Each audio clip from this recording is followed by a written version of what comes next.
Hey guys, this is going to be a stream watch along, of course. As you know, we've been doing these on Talking Tennis quite a lot. So, you know what the drill is. We're going to be watching and talking about Carlos Alcaraz playing Tommy Paul in Cincinnati. So, why is this such an exciting matchup? I think you might be living under a rock if you don't know at this point, because like over the past week, if you've been following tennis at all, you probably know. But basically, the main thing is that Tommy Paul defeated Carlos Alcaraz in Toronto. Toronto, yeah, I always have to think about it. And last year, Tommy Paul also defeated Carlos Alcaraz at the very same event in Canada. So the big question is whether it's the same in Cincy. Theoretically, the conditions fairly similar. I would say, especially between Toronto and Cincy. So there should be lots of potential for the upset here from Tommy Paul. I've seen some thoughts from people, about the last week match, about last week's match. That Tommy, when generally when he has like a good forehand day, he can be super tough for Alcaraz. I guess it makes sense, with the return, with the athleticism, and yeah, just if his forehand is not shaky, which right now it has just generated an unforced error, and I think there's also a bit of wind in Cincy, but yeah, he certainly on a fast hard court he can be troublesome for even the top players in the world, and Carlos Alcaraz included. Would that mean like anything special before the U.S. Open for Alcaraz to lose here? Like, would it mean that he's not one of the main favorites? Probably not, as you guys remember in Cincy and Canada last year, he also lost fairly early. So I wouldn't think of that as like a huge hit to his U.S. Open chances. Another pretty lousy error from Paul. So Ferdiol, first game, the American is of course starting the match on serve. Um, yeah, otherwise, what else did I want to say? Carlos Alcaraz, Tommy Paul. It's the third round of Cincinnati, of course. Honestly, I have not watched all that much this week so far. Cincinnati has been a bit tough for me because I'm at the challenger in Kozerki, and honestly, coming back after the whole day in the sun, it's super hot here. You rarely get so many hot days in Poland in a row, actually, even during the summer, like over 30 Celsius. And yeah, basically, it's been very hard for me to stay awake and try to watch a match. But today, we're nearing the end of the week, so I get a bit more time. And yeah, today I was able to get back at a reasonable hour, and I actually managed to watch Tsitsipas Hurkacz already. I'm also following Świątek Zheng on the other half of the screen, let's say, and of course now as well Alcaraz Paul. Already a breakpoint for Carlos Alcaraz, but I don't think he's gonna convert it. This is a backhand unforced error, but that previous point was pretty great though, with a deep forehand down the middle and then just instantly punishing the high ball that Tommy Paul did not intend to play at him. It was just something that that the depth forced into. That the depth and pace on Alcaraz's shot forced him to do, and still not out of the woods, of course. Tommy Paul not yet, but he saves that first breakpoint. He saved that first breakpoint, and should get a game point here, forcing an error from Alcaraz on the forehand side. Yeah, generally speaking, Alcaraz, the faster it is, maybe the more you can rush him, even though, of course, he's such an aggressive player himself. Definitely getting the serve to be at a point where it's a lot more unbreakable as well than in the past. So we'll see. So far, I would say in this Canada Cincy double, he has been just a little bit shaky, especially that match against Hurkacz, right, in Toronto. I think people will remember that as the match where Alcaraz had a 5-2 double break lead against Hurkacz, one of the worst returners in the top 50 in the third, and still almost lost it. And I also did not see that much. Sorry, against Jordan Thompson in the second round in Cincy. So hey Terry. So I don't know what happened there, but I read that he was basically just good in the third set, and that the first one, for example, that the one that he won was still a mess. Terry hopes that Carlos has the solution today. And what else is here? Ooh, a lot of people might be popping in and joining at some point. So we're gonna wait if they to see if they come. I'm gonna stay in my earphones then because they might be useful later. Carlos trains in the wind, so an advantage for him. Um, yeah, fair enough. He is a pretty good wind player, I think. The clash that he had against Nadal, right, in Indian Wells, that was something special. Like the level they played at, despite the windy conditions, extremely windy conditions, it was pretty spectacular. And so far, just the first service point of Alcaraz goes to him with an ace and also another ace. Is that back-to-back aces? That's quite a start, of course, from the Spanish prodigy. Juan Carlos Ferrero is back in the Alcaraz box, right? I don't think he was there last week. Sorry, last year he was definitely there, but I don't think he was there last week. So maybe this will help him calm down as well. And obviously now with the on-court, sorry, not on-court, but just coaching rules, there is actually some verbal communication between the player and the coach. So that could be important as well in this encounter.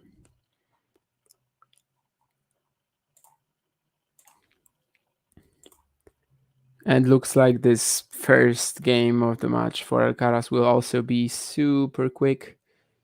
2 aces, then a couple of errors from Tommy Paul's racket, and we are at 1-all. Maybe on the changeover, I'm going to talk about the results that we've already had in Cincy today. Yeah, I'm probably going to do that on the changeover rather than right now. So let's see how Tommy Paul approaches this third game. As I said, I'm also trying to watch Świątek and Zheng at the same time, and that's quite a mess so far from the poll. But the Polish balance could actually be similar as we expected, right? Because Hurkacz beat Tsitsipas, so maybe Świątek has to lose now. I don't know.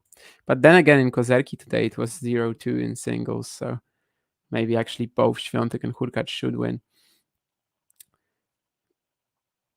Everything remains balanced in nature. Anyway, Tommy Paul already 15 love up, and Alcaraz is not gonna get the return in play here, so 30 love. There was that breakpoint, of course, in the 31st game of the match, but it was quickly saved by the American, although at the expense of Alcaraz's error. Does Cincinnati give Tommy Paul a bigger chance of the upset than Toronto? I would definitely say it's similar. And yeah, we've seen him do it twice already. So why not for the third time? And it's certainly quite a I don't want to say unpleasant matchup for Alcaraz, but he is among the few players who are actually dangerous to him. Although that group is certainly wider in conditions like this than it could be maybe on clay, even though, of course, he's just won Wimbledon. But I think even that was a little bit more pleasant probably to Alcaraz than like Cincinnati. And we'll see also how he handles himself in the indoor season, since last year that was not yet the peak performance from him in that part of the year. Definitely not. He was easily overrun by guys like Auger-Aliassime. So still some exciting question marks regarding Alcaraz for the rest of the year, especially as this is just other than the US Open, this is a part of the season we haven't really seen him excel at yet, or at least excel at in the in the top 30, in the top echelon of the game.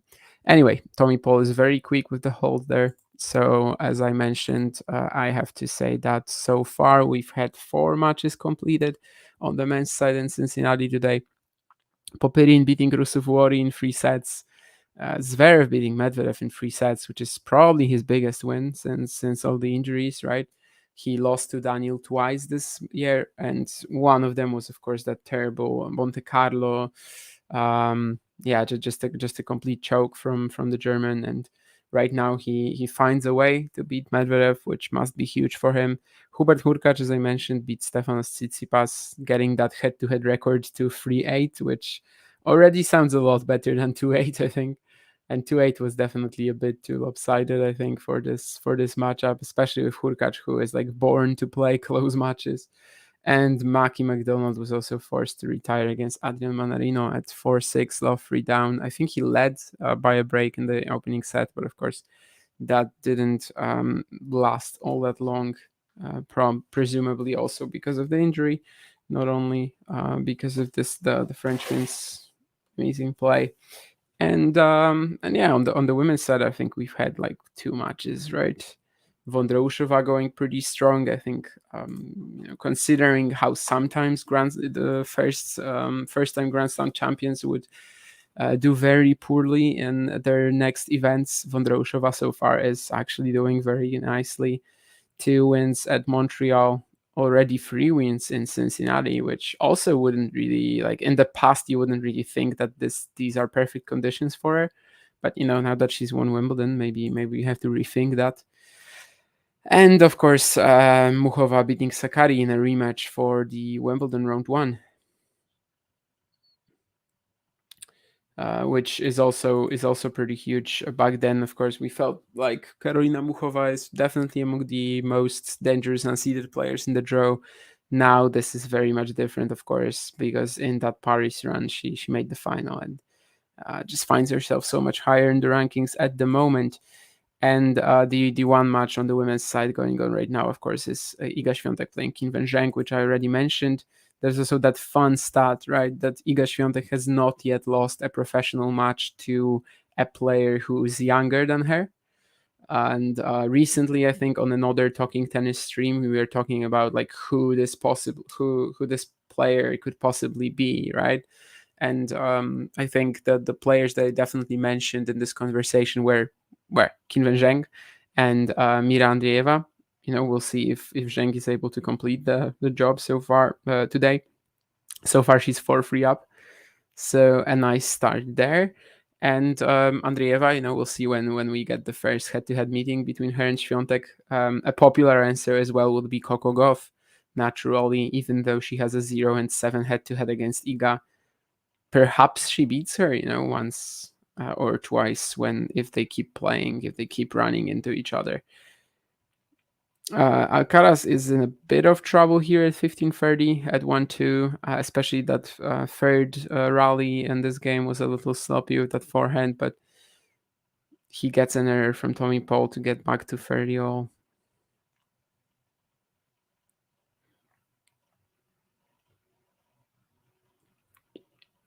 I don't know if this changes anything, but their previous match in Canada, I think, was at night. Is that in any way going to be better for Alcaraz? Probably not, right? You would maybe think that night conditions are actually more suitable, making it a little slower. But it's all in the balance. It seems. It seems like on courts like this, Alcaraz Paul is just a fairly even rivalry so far, and we are expecting something like this today as well.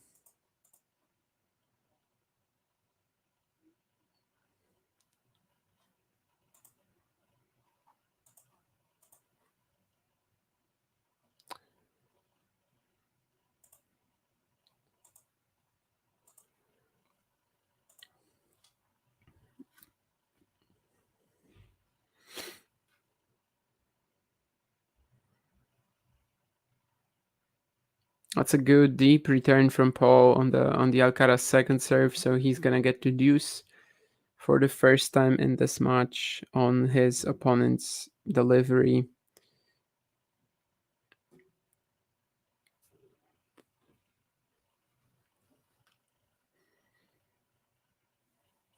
Maybe just a little bit, of a just roll it in second serve from Alcaraz. Was that out? I think it was just barely out. That return from Tommy Paul. Alcaraz was probably ready to take it on the half volley if necessary, but I don't think it was. So he earns himself another game point. The first serve does not do any damage. It was at the body, but just wasn't pacing enough. But Tommy Paul tries to get aggressive with that forehand from the middle of the court, and he misses it. So 2-all after 15 minutes of play. 14 minutes, it says on the scoreboard. I saw 15 on the clock. But anyhow, so not much that we've seen yet in terms of any indicators of who might be the stronger player on the day so far.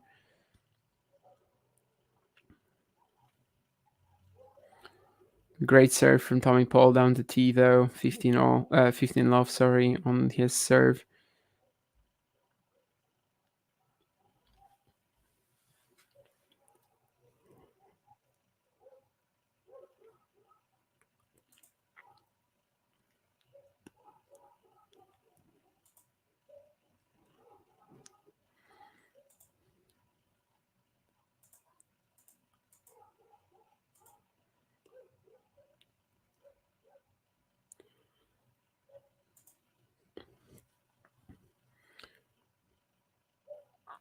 But now he commits the error to get it to 15 also. So far, Alcaraz hasn't really had the opportunity to do much in this game, and yet he's 15 all.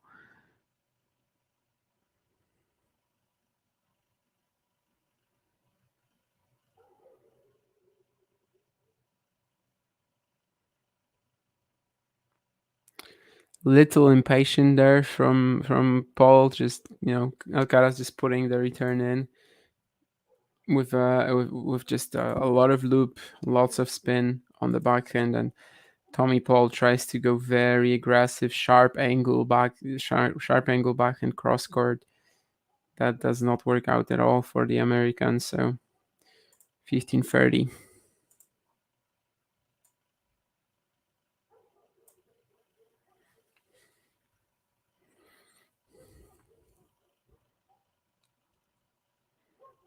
The first serve has gotten away from Tommy Paul a little bit here, and Alcaraz was already trying to take advantage of that.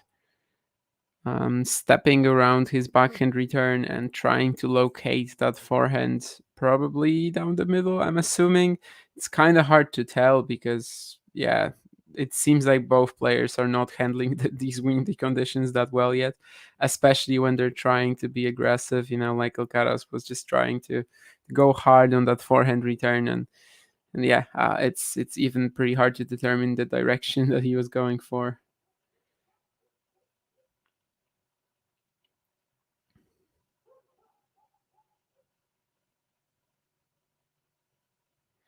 Now we have a great rally though.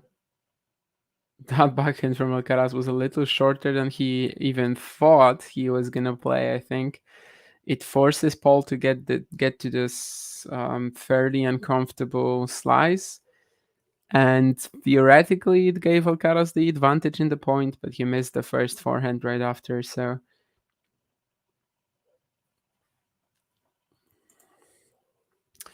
Tommy Paul has an opportunity to close out this game, which for a moment looked dangerous. But no, he's not going to do that quite yet. Serve out wide and then +1 forehand inside in seemed like a very, very classic, pattern of action from Tommy Paul here. But he misses that +1 forehand here.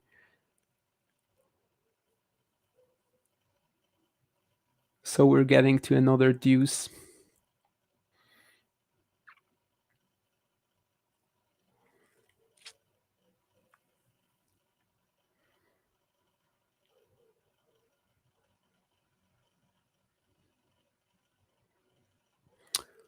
Yeah, this is another very safe return from Alcaraz, and it was actually very, very effective as well, and just letting him get back to neutral after this first serve from Tommy Paul. But eventually he loses the point anyway, so another game point for Tommy Paul to go up 3-2. Zheng 5-3 up on Świątek. So despite losing one of the breaks that she had, because she actually led 4-love, she is still very much in control of this opener against the world number one. She famously she famously took a set of Świątek at Roland Garros last year, which was a bit of a moment where Iga seemed unstoppable. But wow, what a forehand from Tommy Paul now. He was pulled wide to his forehand corner by Alcaraz. Seemed like he would have to play a defensive shot, but Tommy Paul just said, "No, I'm not gonna take that," and he blasted it down the line with the forehand. Just lands in. No reaction from Alcaraz because there was just nothing he could do with a stroke like this.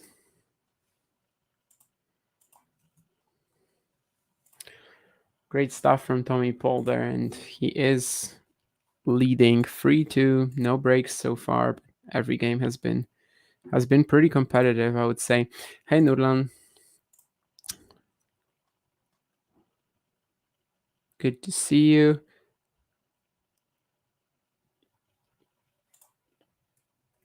We have a bit of a break in this one, so I can look more maybe into Świątek Zheng as well.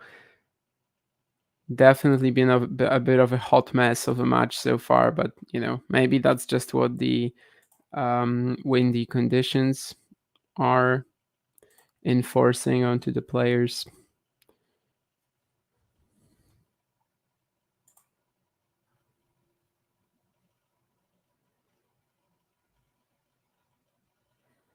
Second serve from Iga. 15 all.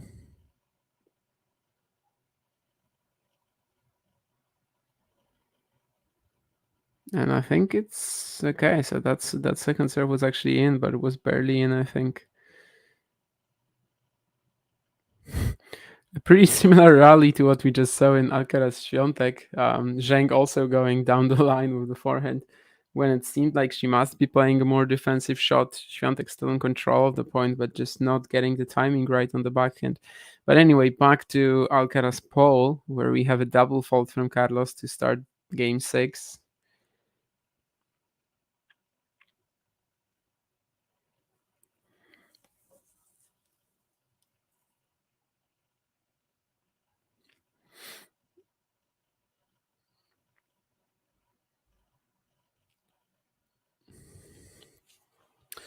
Well, that's off topic, but Świątek is really playing this like the Pegula match so far. Just another very poor timing error just now to give Zhang 2 set points. Alcaraz, though, has a +1 forehand he should be taking advantage of. But Tommy Paul gets to this volley as well. What a point from the American, really showcasing this incredible speed and athleticism that he has. Alcaraz probably could have done more with the +1 forehand, but then the volley seemed like it would just do the job. Great touch there from Alcaraz, but Tommy Paul was there in a flash and then just jumping to that smash and picking it up very easily. So love 30 here, and with these 2 points, it seems like Paul has actually made progress here and has put himself in a position where he could look for a break. That's a gutsy forehand from Alcaraz, though. Very high return from Paul. We saw a couple of these balls actually from Alcaraz so far in this match, giving issues to the American, or like not even giving issues, but just resetting the rally with it. But Alcaraz has none of it, and he just blasts the forehand 105 miles per hour. Was that? It's already disappeared off my screen, but I think it was. And another really clinical action here, 15-30, and he just tries to commit to the +1 forehand, and it actually doesn't work out. It just seemed like such an easy play, but maybe nothing is easy with the wind here, And 2 breakpoints for Tommy Paul.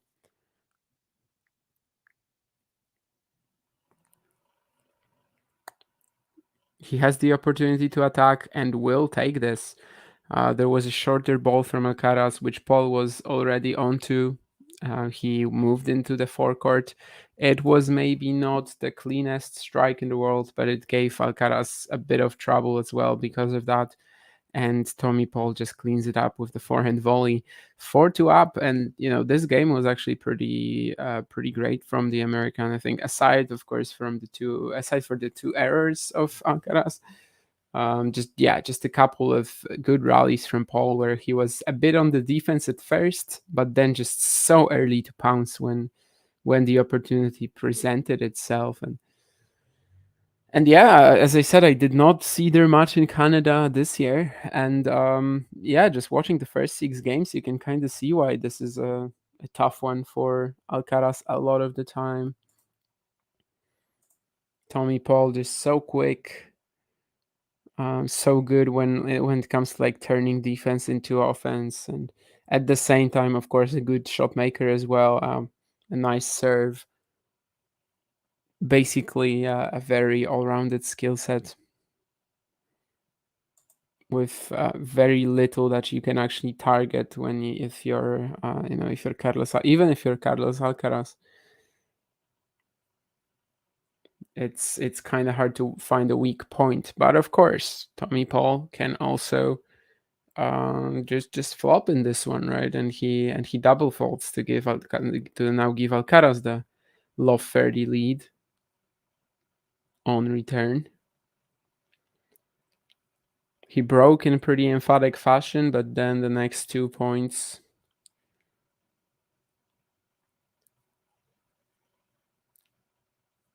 weren't really that competitive either.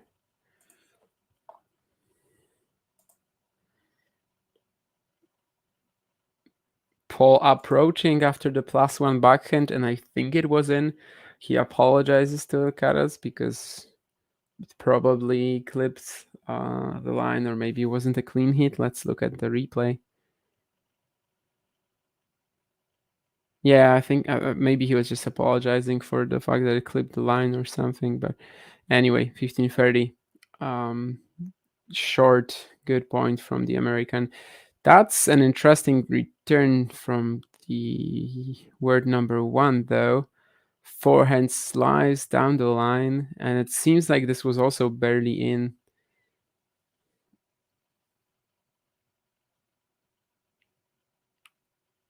So 2 breakpoints for Alcaraz now.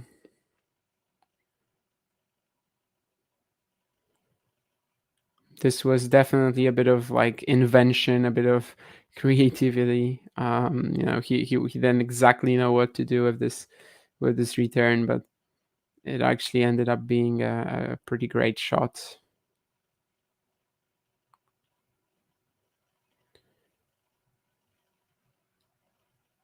No aggression, so this time from Alcaraz on the second serve return.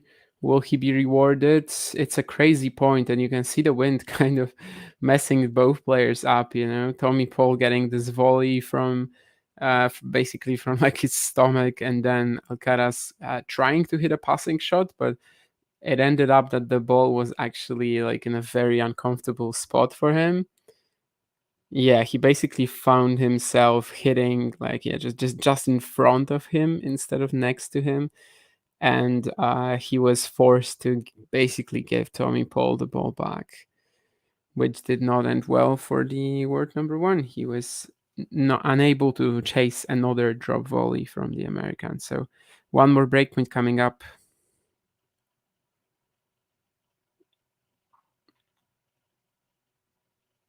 Alcaraz is in the rally, but he slices, and it seems like the wind just completely took the ball out of, they just took the ball midair, and there was no chance it would land in. So Tommy Paul got it back to deuce with a couple of pretty messy points, but that's been the match so far. I guess these are just the conditions that the players have to live with.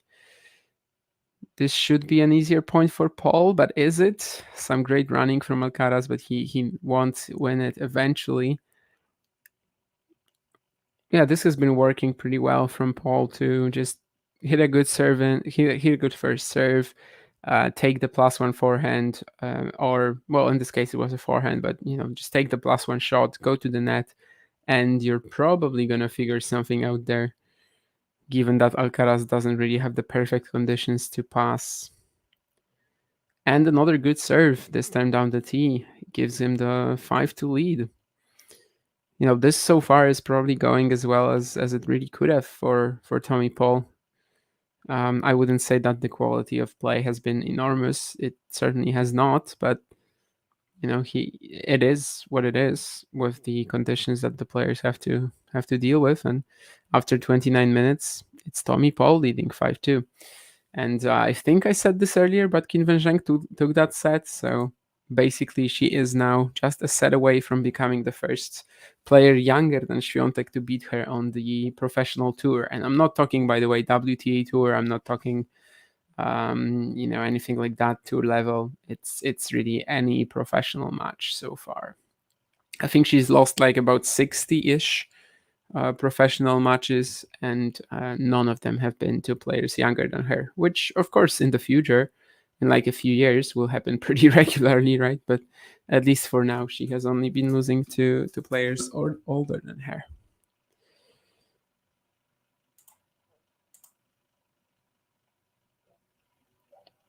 um Iga cannot exchange free balls from the baseline right now. Yeah, there's been a lot of like timing similar um to the match against Pegula, right? So far in this one against Zheng, just constant issues with her rhythm of the ground. Damien, at what language you are commentating the challengers? I'm not doing any challenger commentary. Not that I don't want to. It just doesn't exist really. So, but yeah, if anyone if anyone wants a challenger commentator, I'm here. So hit me up. Whether you whether you want it in English or Polish, I don't really care. But yeah, so far haven't really been able to do that because, well, no one really does that, of course, other than the USTA events. But there it's the USTA hiring the commentators, not the ATP Challenger Tour itself. Paul spent most of the time at the net with Carlos. He hardly came to the net in the Sinner match. So I guess you're referring to the Toronto match, which would be a very interesting insight from Terry here, because as I said, I did not see them play in Toronto, but yeah, so far here, very, very efficient at the net, Tommy Paul, and perhaps part of it is the wind. The fact that there's no perfect conditions for Alcaraz to try to pass him in, but at the same time, it just seems like a pretty good strategy. Yeah, the good first serve and then go ahead. Did Tommy Paul miss it, or did he land it? I think he landed it. Yeah. Great backhand slice pass from Tommy Paul, and he again apologizes. Like, why is he apologizing after his best shots? Is my question. Yeah, I don't think there was much to apologize about here. It was just a good slice pass, and Alcaraz decided to let it go, and it landed in. So yeah, I'm not sure what Tommy Paul wants here, but anyway, 5-3, and Alcaraz at least makes him asks him the question and makes him serve out the set. Let's see if the American can keep up the level of serving that so far has been, I think, really good. Terry says Zhang usually gets a set of Iga. I think that's true, right? Roland Garros, obviously. Then I think they played in San Diego, and then probably she didn't take a set of her in Stuttgart. Is that all their meetings? Yes, I just checked that, and it is. That is all their meetings. So as you said, 3 out of 4 times Zheng has taken a set of Iga. Let's see if she can also win the match, which would be a fairly big story for sure. We have been waiting for a win like this from Qin Zheng. It would be, I guess, another parallel between Alcaraz and Świątek, right? If Carlos and Iga lost here, like basically simultaneously, and both of their both of their Canada Cincinnati events would have been like I don't want to say subpar because Świątek was still in the semis in Montreal, but like at least not ideal, not what we are usually used to seeing from them. Especially with Alcaraz, against Paul in Toronto, he lost only for the second time this year when he wasn't like injured or cramping or just struggling physically. Of course, the first one being the one to Fabian Maroshan at Rome. Tommy Paul at the net again, but this time he gets punished. Seemed like the forehand approach shot is just not fast enough. However, maybe it had enough placement for him to win the point anyway.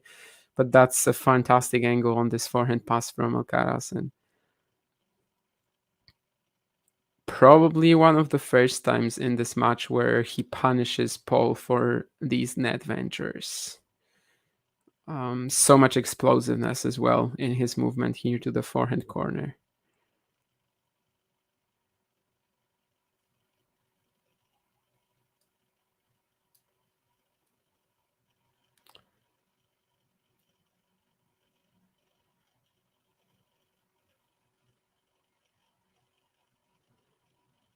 Great rally from Alcaraz too, and like he just opens up the court so well. A couple of these Lupierre cross court forehands, pushing Paul behind, like just constantly improving his position in the rally. And then when he finds the down the line opening, he's just clinical on it. Fantastic point, really. Maybe also a bit of a depiction of like what happens when you give 5 consecutive balls to the Alcaraz forehand corner. But of course, for the most part, Tommy Paul was just like saving himself in this rally. He never really truly led it, despite being the player who was serving. So another time, 2 breakpoints. We had that last game at 4-2. I mean, the last game on Tommy Paul's serve when the situation was similar. He risks it on the second serve. Aye, aye, aye. He risked it on the second serve, then approached after his +1 shot, like he's been known to do all match.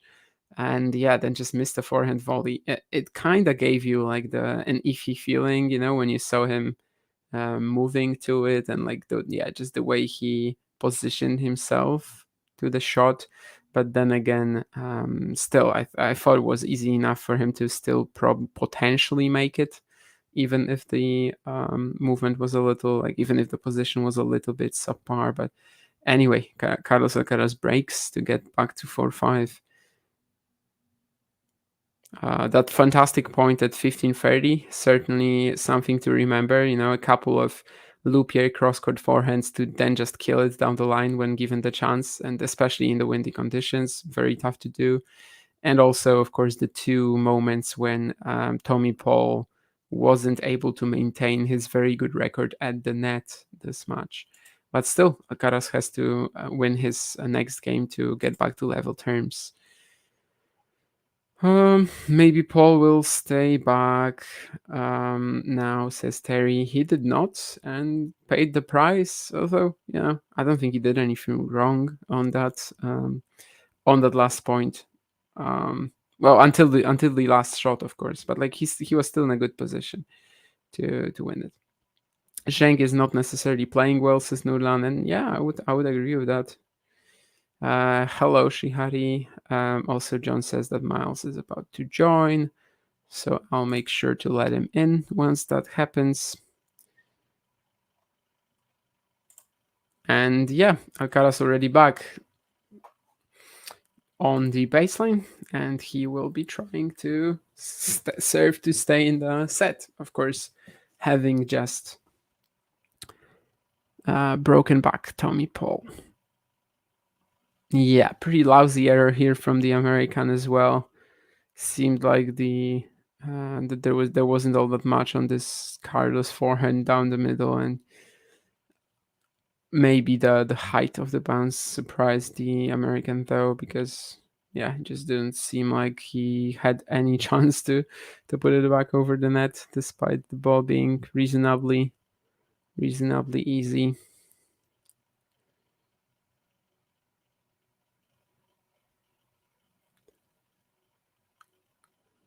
Alcaraz slicing now and trying to hold off the Tommy Paul attack. Seems like he was successful, opens up the court for himself, but does not go back and down the line eventually. A bit of a chess game here. Which player will be the first one? Will be the first one to take a lot of risk? The answer is neither. But Alcaraz eventually finds this pretty nice forehand cross court, pulls Paul wide to his forehand corner, and the American cracks first. So 30 love. Seems like Świątek and Zheng might as well be going free for the third time in their rivalry, since Iga has just won the first 3 games of the second set. And it's also double break, by the way, in case anyone is interested. Also, Rybakina and Paolini have started. Hasn't Rybakina lost to Paolini recently? No, it was Rybakina beating Paolini, right, in Rome. Sorry, I just remembered that there was a very close opening set, and that's why I was confused.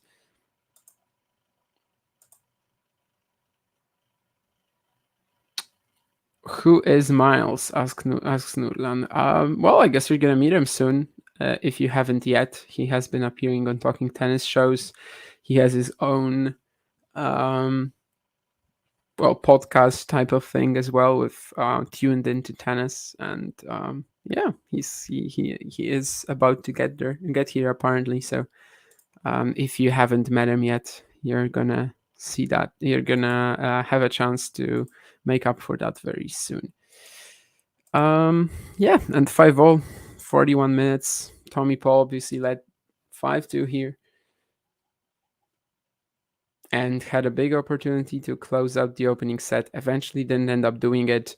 Carlos Alcaraz winning that game to 15 with that one incredible point at 15:30. And also the pass, I guess. There were a couple of great rallies in that game. And now another great pass from Alcaraz. Tommy Paul using that, venture to the net after the +1 shot strategy yet again. I think he was kind of forced to here with how short the Alcaraz return was. And then Carlos just so dynamic into that backhand pass down the line. On the slide, open stance, 13-2 in the last 15 points. So, yeah, since 2-5 down, obviously, this has been quite a domination from the Spaniard. But this game, the next one at 5-0, might be extremely crucial as well. I've been point watching, or score watching, I should say, since 4-2. And are you totally surprised that Tommy Paul has kind of let him back into this? I don't know. There at 4-2, there were already 2 breakpoints for Alcaraz, right? He just saved them like with some great serving, and then just using that serve as a platform to get to go to the net after the +1 shot. Was basically trying to do the same, at the 5-3 game. So I guess it was just a couple of moments of magic so far from Alcaraz, and the moments of magic keep coming from 2-5 down. Yeah. So maybe if he wins the set 7-5, that's mostly what we will remember, rather than Tommy Paul screwing up. The only real, I think, moment where he misstepped was the break point that Alcaraz took at 5-3, a pretty easy forehand volley that he should have made. Ooh, I don't know where you are in the stream, or if you even turned it on yet, but my stream there is was Love another 35 moment. all. Okay, so you're gonna see another moment of magic in a second. Oh, that forehand cross court I just saw? Exactly, yeah. Yeah. He's good for that. I think Alcaraz, watching him, watching a lot of his matches in the hard court swing just from Toronto to here, I feel like his level hasn't been consistent.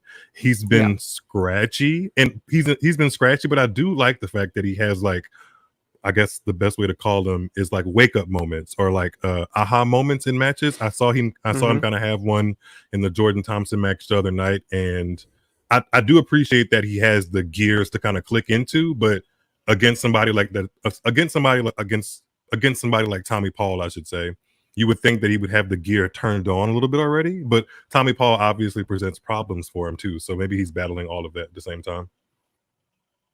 Yeah, I think it also hasn't been that easy for them to play their best tennis under the windy conditions. But yeah, if Alcaraz is to break here, it's certainly going to be something like what you described. Before you came on, I said that I didn't get the chance to watch him either against Thompson or against Tommy Paul in Toronto. So yeah, I'm mostly going on what I've read, and it's been consistent with what you said. That the level just has been a little all over the place. Then again, it's not perfect conditions for him in general. And last year, even when he had a pretty weak Canada since he ran, he still won the U.S. Open. So, Fair enough. Fair enough. Hey Terry, by the way, hey Terry in the comments. ooh, but Tommy Paul saves these free break points. Although this one had a very dangerous looking net cord. Yeah. A couple of Tommy Paul's shots in that rally definitely clipped the back tape of the line. So Yeah, that one moonball. Yeah, yeah, everyone thought that was out for a while, and including Alcaraz, I but think he did. I think Tommy did too. probably as well. Yeah. So,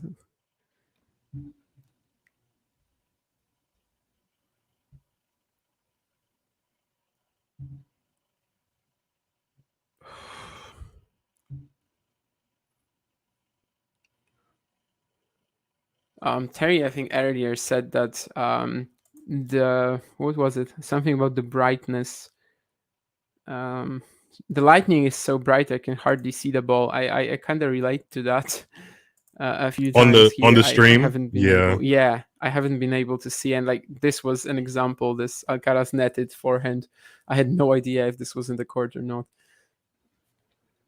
For some reason, the Montreal camera angle that we get consistently and the Cincinnati camera angle isn't my favorite.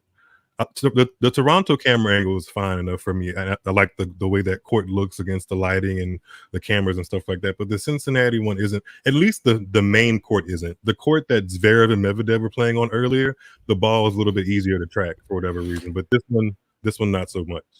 Zverev Medvedev was the one where Świątek and Zheng are playing on, or If that's grandstand, then sure, I think that's what it is. Yeah. yeah, I think so. I'm watching that one too, and I guess it is a little lower. I think it was Cincinnati one year as well that they did like a total sky view angle, Mm. like Louis Armstrong. At I New think York they I used think to have Kiki it Burton's for won one that year. year. I remember Kiki Burton's won that year because I was like, why are these highlights so like Yeah, why am I like squinting? Why am I squinting in the video? yeah, it was awful. It was absolutely awful.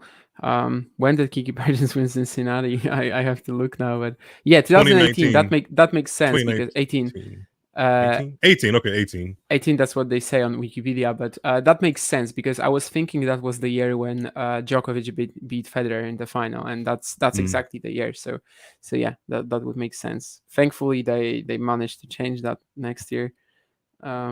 And yeah, there was also this one stadium in New York which had the very same camera for like 1 or 2 years, and Kanepi um, beat Halep with that camera angle. Yeah, I see those highlights yeah, come across I my think it timeline was often. Murray against someone as well on that court. I can't remember who it was, but yeah. Thankfully, we are done with this. It seems like they are now paying more attention to the TV Only viewers.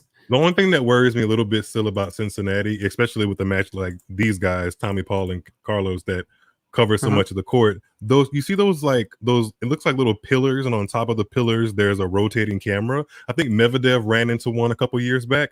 Uh-huh, yeah. Those haven't moved, and that kind of makes me a little nervous because it really is.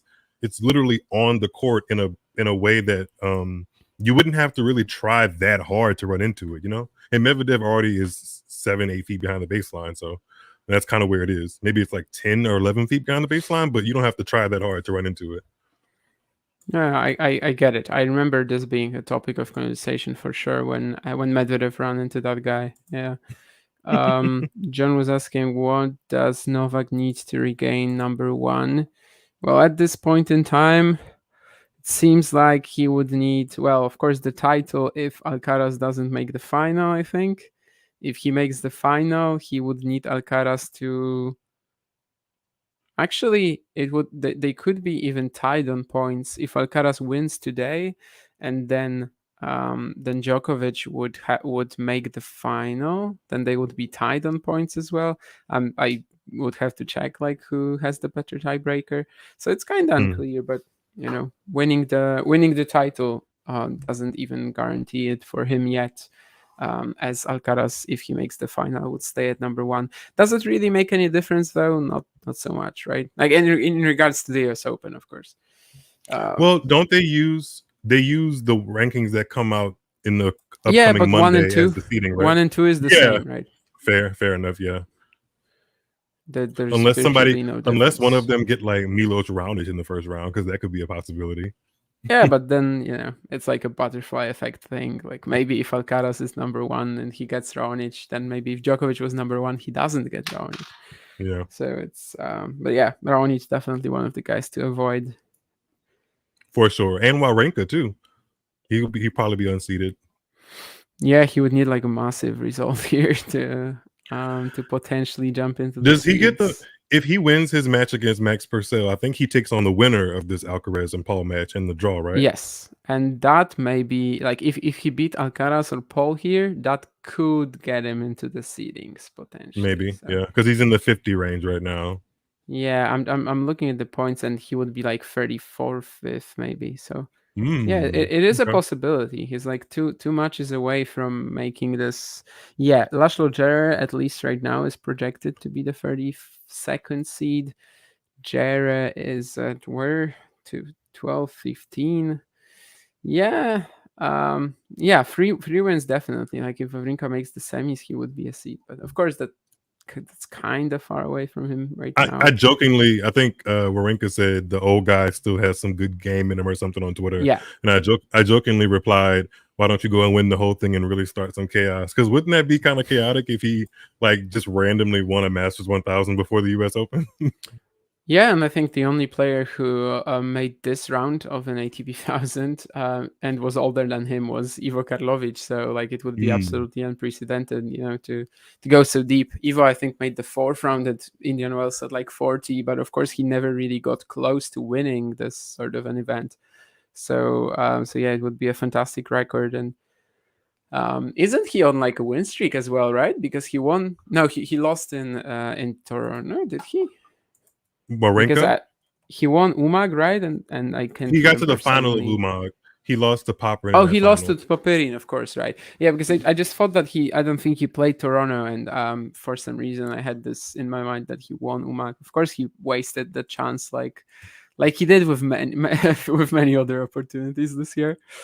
I have to say, but yeah, Now I'm kind of rooting for him to go all the way. absolutely, yeah. I also saw a Wawrinka related conversation today on Twitter because apparently, who was it? I think Jim Courier said that peak Wawrinka was better than peak Andy Murray, despite Murray having more achievements. And well, some people agree, some people don't. I think definitely I saw a lot of people saying that Murray, was just so much better, which I don't think it's an opinion that anyone can really say it's like objectively wrong. Like Yeah, it's not I that big a completely saw. difference. I completely saw. I mean, I was listening live when that happened, and I Oh, completely okay. understand Jim Courier's point of view. Like he wasn't necessarily saying that Wawrinka is the overall better player, and he even mentioned that Murray is more accomplished. But in terms of like who's playing at their Yeah. absolute peak, I understand why you would choose Wawrinka, and I think it just boils down to a matter of do you want to be the person that has the point ending power? Like, do you want to hold that trophy, or do you want to be the person that has the power of extending points like Murray does? And if if it's me, like if I had to choose or press one button over the other, at my peak performance, I'd rather be the person that has point ending power than the person whose advantage is like point extending. So that's just me, but it kind of falls on where you want to like which superpower you'd rather have because they both have two Yeah. distinct superpowers. I think. No, I think generally the consensus is that the aggressive player will always beat the defender, like just if he's painting lines with everything, Mm-hmm. because at some point it will just be impossible to stop him. Of course, these performances can happen like 5 times in a lifetime or something. But yeah, I totally get what he meant. But either way, I don't think it's really an opinion that yeah, is objectively wrong or objectively right. I agree. Alcaraz was rushed on this 1-2, was it, point, trying to take the forehand very early, but right now Tommy Paul has given him the mini break back, so we're still at 3-2, and Alcaraz serving twice now. Paul can be a little loose in tight moments. I've noticed throughout watching him. Like, I think his game just naturally matches up with Alcaraz well, but Yeah. if like 5-all, 6-all, I think I would still lean on Alcaraz. And none of their sets have gone that far. At least in Toronto, they didn't go that deep in any of their sets. So it's in a tiebreaker now, and it's kind of like, do or die, really. Yeah, I think their first Canada match had like tie breaks, right? Had a couple of them, and Hmm. both of them, I think, won one of. Yeah, I think both of them won one each back then, and then Paul won that third set, like a bit easier. But yeah, I might just be straight up lying here. I think that was the case, though. Let's see.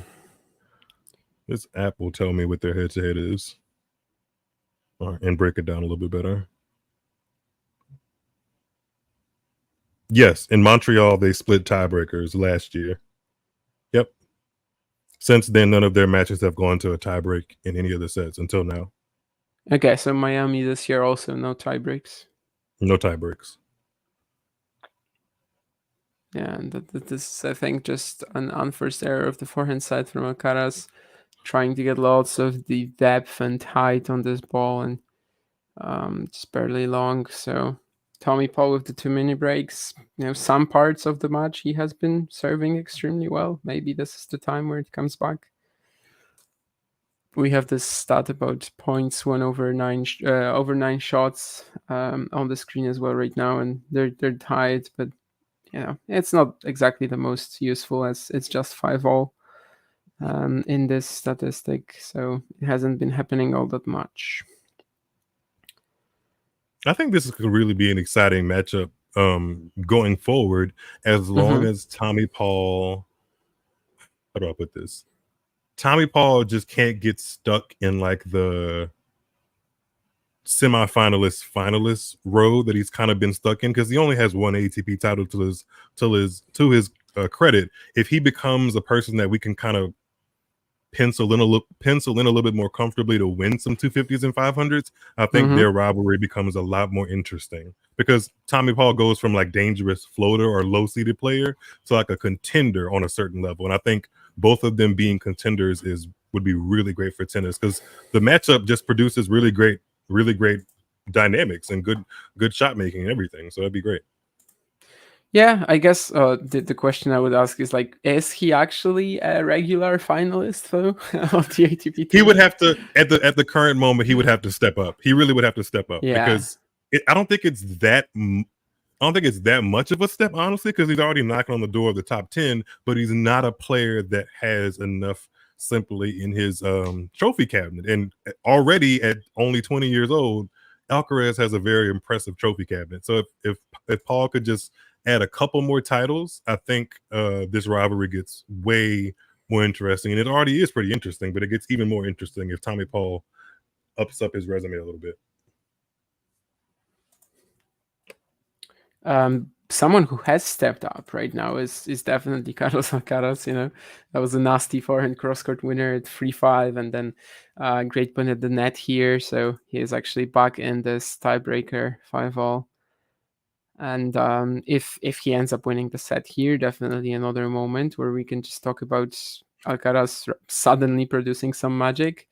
Has Yeah, he produced it again? Sort of. Great volley, and Paul cannot get the pass over the net. Terry is also asking about Raonic. Isn't he on a PR? Yeah, he is on a he's protected on a ranking at PR. the Yeah. at the US Open. So now he will not need to qualify. You have a large number of PRs: Delian, Hari, Spea, Monfils, Raonic, Nishikori, Vesely, Attila Balázs, for some reason still able to use his protected ranking. What the hell? We also had withdrawals with protected rankings with Chilich and Yeah. Opelka. Alcaraz has a set point on my feed at 6-5 Yeah. in the tiebreak.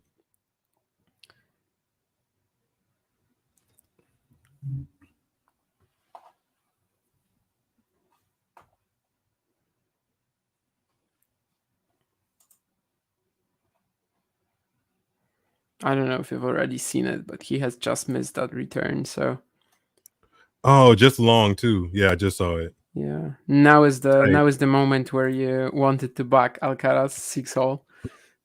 So let's Yes, see if that yes. works out. I still back Alcaraz here. But Tommy Paul can make me eat my words. He's done it before. So it looks like an absolutely packed crowd too. I think everyone kind of knew this was going to be a pretty tense matchup, which I love. Yeah, Toronto made people think that for sure. Um, that this one might be worth watching, and yeah, so far absolutely. Maybe a little short on quality at first, but I think since 2-5 we've seen quite a lot of great shot making from Alcaraz, especially. I'm sure Tennis TV is loving this matchup. Yeah, and they're gonna love this next point. Still don't know who won it though. Well, now I do. I'm not gonna spoil it for you, but wow. I'm only a couple Um, of seconds behind. I see the lob. Oh, I love an overhead backhand volley. That makes for fun points all the time. Oh wow, it's still not over yet. Oh, yeah, drop shot, Alcaraz. Oh, that was a perfect drop shot. That was perfect. Yeah, he has a really good forehand drop shot. yeah, that was cool because we didn't I felt like you when I saw the lob and the backhand volley, I was like, okay, so this point is gonna be over in a flash, and yeah, it just wasn't, just wouldn't end. And eventually, maybe your prediction of Alcaraz being stronger at 6-all is gonna pan out. Obviously, he has a set point on his own serve now. He has the ability to do that. I love that he has the duality to know that I can crack open the court with the forehand, or I can just delicately like dink it over with the drop shot. And he Yeah. doesn't. Sometimes he gets confused with it, but when he gets it correct, it's beautiful. Yeah, it's the best. It's the best thing about the drop shot, really, that you never know whether you have to start moving into the court or just stay um, 2 meters behind the baseline. It does look like Tommy Paul is much more comfortable to be close to the baseline than Alcaraz, but it didn't pay off because he shanks that last forehand, and Alcaraz has the set. Look at that.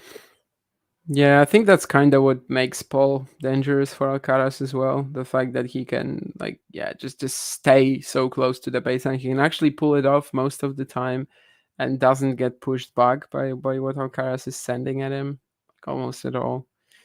I think for a lot of aggressive players, this is actually a tough combination to withstand. You know, guys like, I don't know, Chorich, Mielman, Paul, all of these.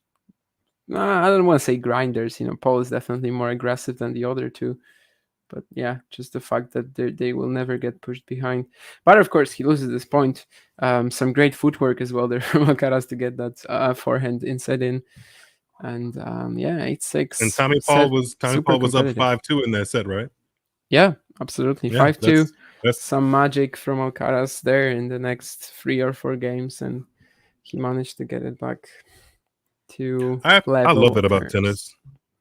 I love that. I love that effect. Like, if you put Mm-hmm. 5-2, if you put like 5-2 in tennis in terms of like basketball or football, and in basketball you're up 20 points, and in football you're up like a comfortable touchdown. Like in those situations, or maybe 2 touchdowns, I should say, in football. In those situations, like you can run out the clock and the game is all but over. But in tennis, Yeah. 5-2 does not mean like the absolute end of that set.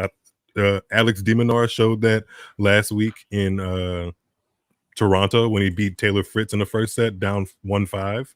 So yeah, I love that. It's not good for the person that loses it, because it must suck mentally to know that you had such a lead and lost it. But it's still fun to know that like it isn't absolutely over until the absolute last point is played in either set. So I love it. Yeah, no, I agree with that a lot. Like, in football, there's definitely matches where I mean soccer, by the way, for you, and I I mean had there are a a I lot had a of feeling you meant matches. soccer.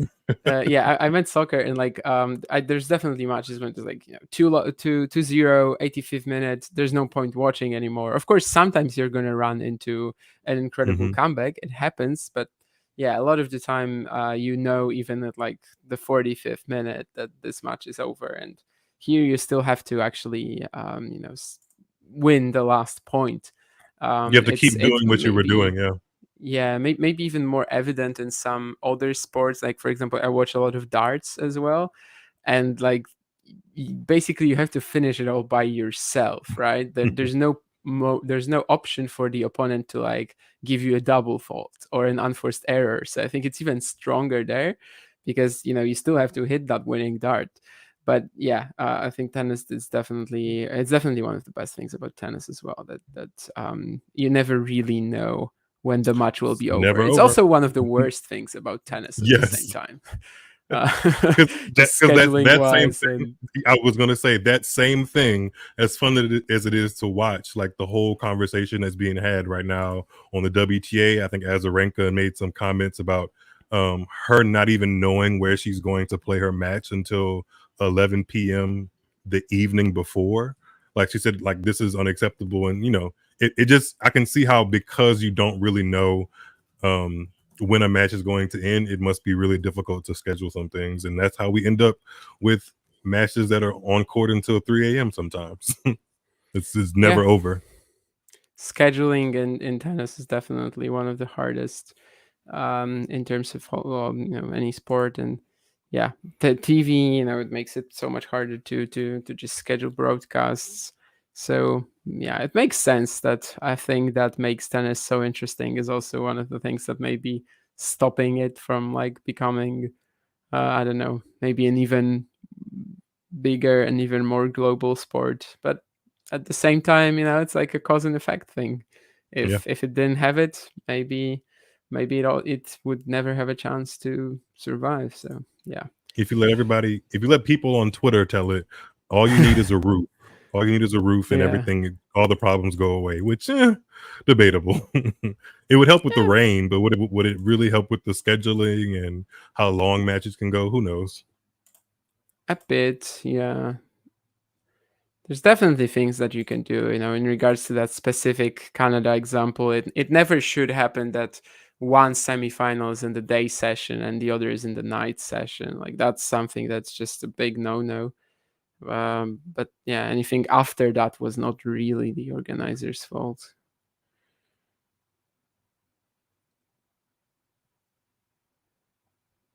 There's also a comment from Elena, by the way, hi, because I don't think I said it. And Hi, Maroshan Elena. like drop shot there from Carlos Alcaraz. I never thought that was going to be Alcaraz's drop shot that was going to be compared to Maroshan's, not the other way around. But I meant um, to keep an eye on Marushan after he beat Alcaraz, but I've kind of lost touch with him. Let me see what his results or ranking is oh, right now. he broke the top 100. A Okay, few weeks after that, where exactly I can't remember at this point in time. he's But 82 in the rankings right now. yeah, yeah. Yeah, He 82. hasn't made that much main tour impact, but he has also like only played Wimbledon and Umag, so um, hasn't had a chance, I guess, either. Ah, Um, he beat this is random, but 6 days mhm. ago he got a well 6 days ago he gave his opponent a walkover against a player that you probably know more of than I do, but his name and his game got my attention when I saw a clip of him at Umag, and his name is Dino Prismic. Do you know that name? Yeah, He yeah, had of a very course. he had a very interesting. Is he a lefty or is he a No, righty? no, no. He's a righty. He He's a won righty. Roland Garros Juniors this year, but he was like already so much better than the competition. He looked He's good in made like Umag. He looked really Yeah, good. he's made like 8 challenger quarterfinals this year, I think, and of course main tour as well in Umag. So it just turned And he's 18. I think he he's he turned Croatian, right? 18 like, yeah, 5th of August, I think he turned 18. And yeah, that match with Maroshan was supposed to be like an absolute blockbuster. And no one expected Maroshan to withdraw because Maroshan beat Baranko Kosano 6-love, 6-2 or 6-6-love in the quarters. He was also the defending champion. He won his maiden challenger title in Banja Luka in 2022. And then, yeah, he just withdraws before the semi. So, of course, that was quite a disappointment. And yeah, Prismic ended up winning the title, and it was his first I like his challenger. name. I actually like both of their names, Dino and Fabian. Like that. Those are some really good names. I like them. Hey Jake. Hey Max. You know, I don't know where else would you get commentary on like tennis player names, whether I actually love. I someone mean, likes them maybe or not. But that's good. because I'm so tuned into tennis. Small plug there, but I Ooh, love the. yeah. I love that tennis allows me to like look at names Mm-hmm. that are not just in my culture. If that makes any sense, like I don't Okay. in football and basketball, it's predominantly like American Mm-hmm. names, but in tennis, it forces me to learn how to pronounce them and just kind of dive deep into where they come from. So I always enjoy that. Yeah, there's a question from Nurlan: Kostyuk or Raducanu? Who is the better player? Like personally, I think that Raducanu, if she sorts out her injury issues, you know, and the fact that she like has had well, basically she has had trouble like having a stable team, a coach at her side. Like I think if she's able to sort this all out, which at this point doesn't even feel like a certainty that she would, you know, she has been Right. so hampered by like virtually every injury in the game. But yeah, I think if she manages to get that behind her, I think she has a wonderful chance of returning to the top of the sport. So I would have to go there. I'd like to see it, and I think just based off what we've seen so far between Kostyuk and Raducanu, it's hard to say that Raducanu isn't the better player because her talents have gotten her to higher heights that Kostyuk has. So Kostyuk just seems like her body is responding well to the demands. Maybe I shouldn't say well, better to the demands of the tour than Raducanu's Yeah. body has. So And I do get what you said about the names, for sure. Like, not every other sport has, you know, legends like, I don't know, Tuna from Turkey, or you know, then you go to, I don't know, you just scroll through the rankings and you have like a Phi player, mm-hmm. I don't know, Vishaya Trongcharo and Chaiku, for example. Like, you know, it just gets so crazy. And yeah, I get it. It's such an international sport after all, right? And probably there aren't all that many like it. Like usually, if you're following even you know, the sports which you mentioned, of course, are predominantly American, or like at least the biggest league is in America in terms of basketball. But I don't know, even if you follow soccer, you're probably not going to be familiar with like the Asian market, or you know, you're probably going to be just focused on, I don't know, a couple of leagues, and then the players are mostly going to be from similar countries. There are a lot of sports which are just, you know, basically done in like 15 countries in the world, and You're right. tennis, you just have everyone like basically I, from every yeah. part of the world. Tennis has literally dropped off in every part of the world, and it's not necessarily like the most popular thing. Obviously, we know Yeah, that, but I love that you can go to pretty much any corner of the world except maybe Antarctica and find a tennis court. You know, like I love that. You yeah. can, like, where other sports maybe they aren't set up the way tennis is, but you know, I do like that.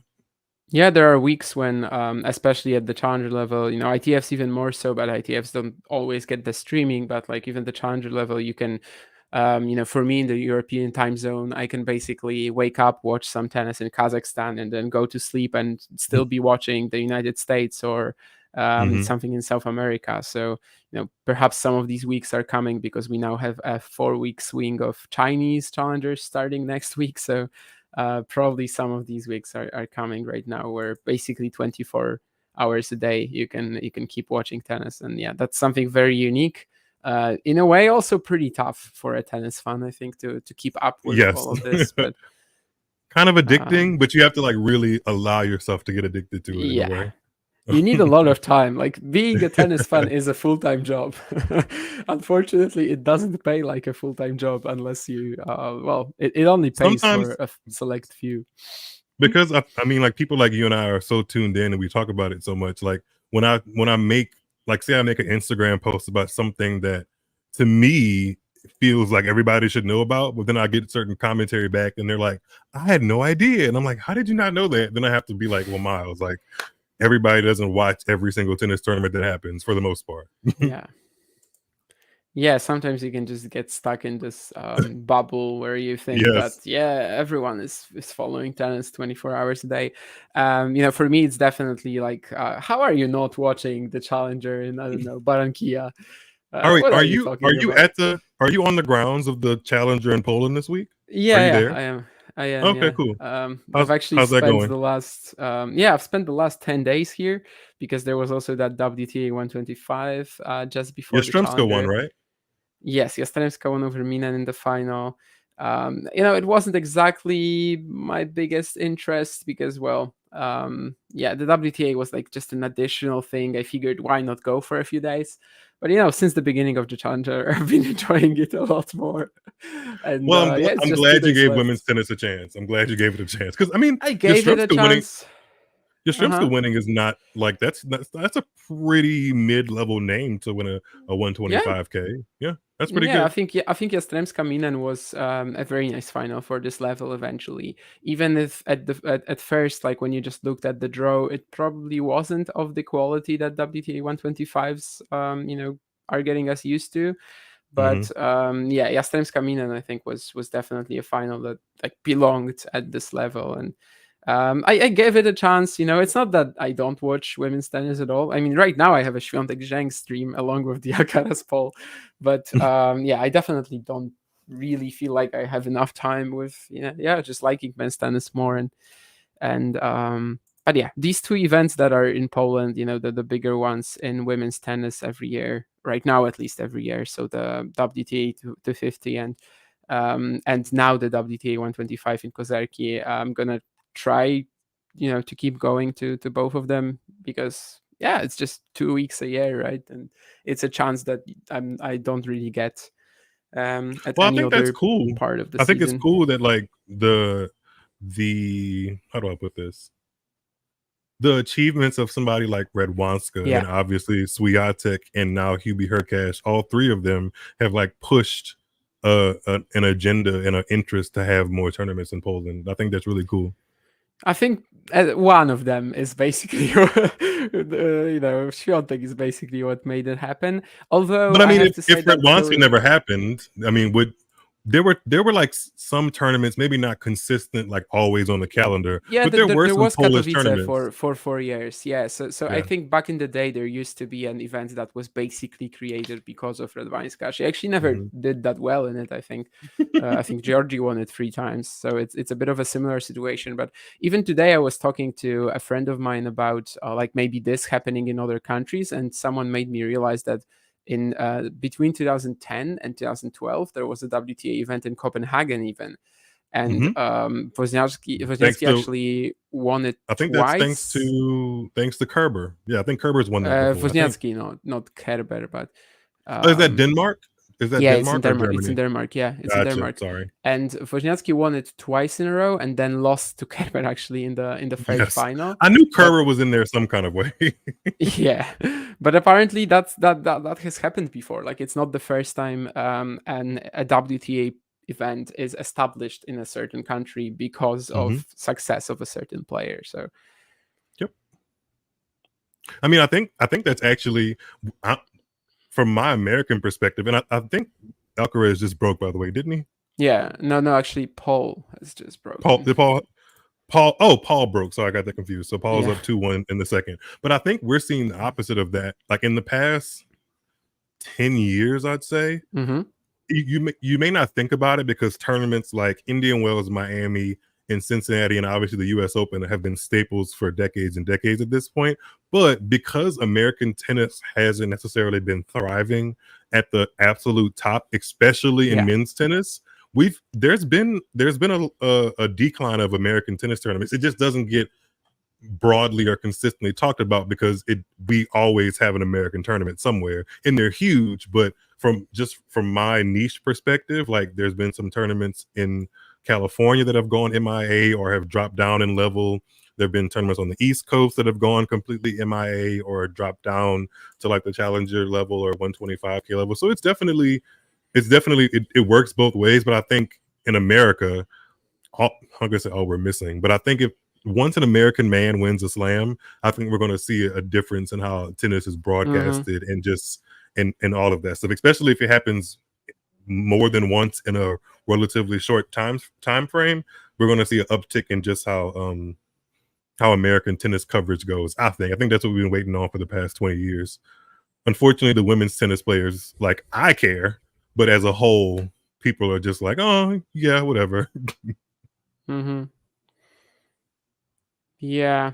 You've got two top 10 players at the moment, right? On the women's side. And Pagula and Coco Gauff. Pagula's yeah. good, but she's not grabbing headlines even here in Yeah. America. Like the tournament she won in Montreal, this may be like a specific ESPN thing because ESPN doesn't really show tennis, but they didn't even mention it. Like it didn't even Mm-hmm. become.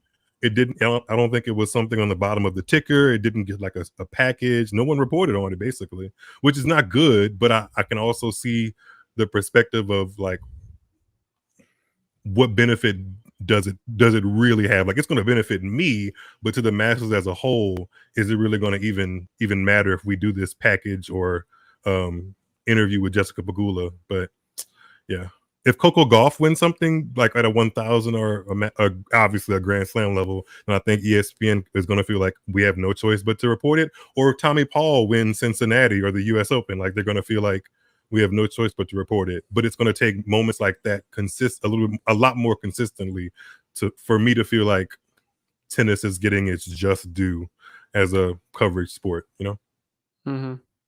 Sorry, I was on my Yeah. soapbox. Sorry. No, no, no, no. Like from the outside perspective, it certainly feels like golf is the one who gets just the most hype in the States for sure. But yeah, then again, like there hasn't been a male player, I guess, who came anywhere close to winning a slam or something like that. So golf was, of course, in the final and is super young still. Um, so I I guess even the think results of like Alex Michelsen or Ben Shelton, they're not gonna gain that much attention until they, I don't know, make a slam semi. I don't know if it's gonna happen, but I just mean it hasn't been really been the same caliber. Tiafo getting to that semi last year Oh yeah, yeah. completely skyrocketed his public platform like a And lot. Chris Eubanks this year as well, right? Yes, yes, yes, At yes. Chris Wimbledon, Eubanks, like yeah, yeah, yeah, just yeah, out of nowhere to a public yeah. figure, which is It was, wild. it was, it's easy to kind of like because that's a typical like, for lack of a better phrase, rags to riches story, and Zero to everybody likes hero, reading yeah. about those. Zero to heroes, maybe a little better, but that's like the typical American dream here. So Yeah. um, that was easy for them to take and run with. But yeah, it's going to take somebody to really do something big. And I think actually, I don't know which commentator said this, and I haven't backed it up by my own research, but I think one commentator said like the only year in even semi recent history that at least one American um, woman or man, no, I think American woman has not made a Grand Slam final was 2006. So if no American woman makes a final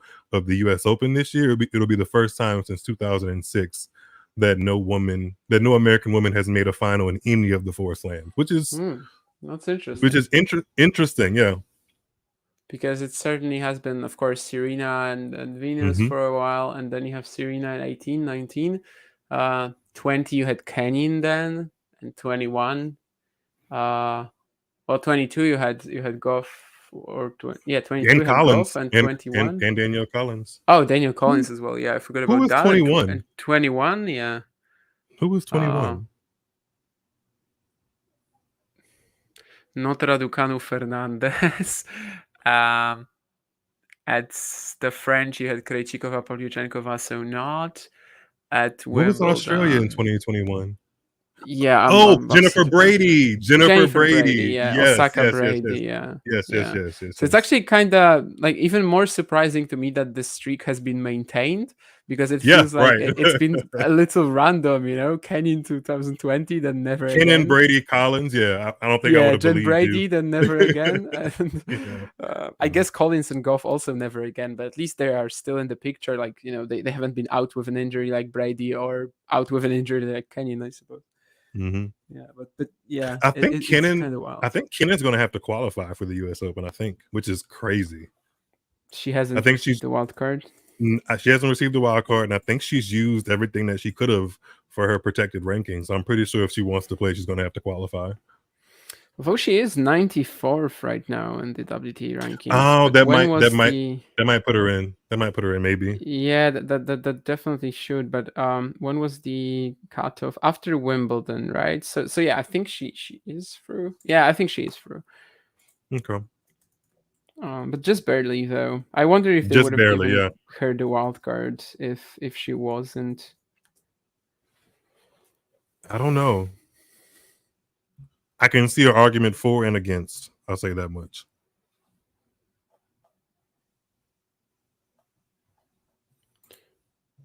Yeah. Let me see who actually got it on the women's side.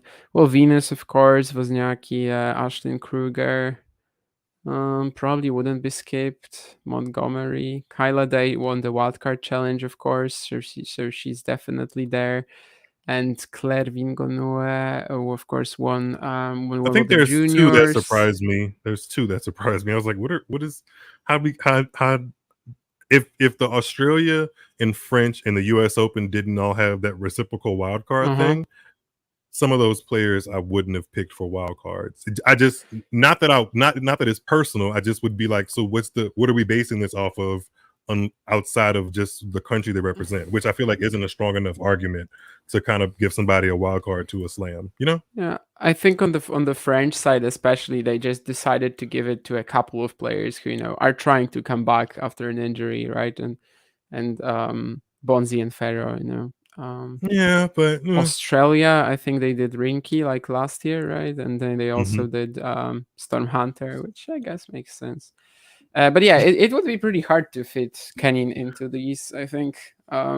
Probably would have to skip either Montgomery or Kruger, and then they're both under 20. Yep. So that would be And I pretty can rough because you're and not both of them have skipping had Venus.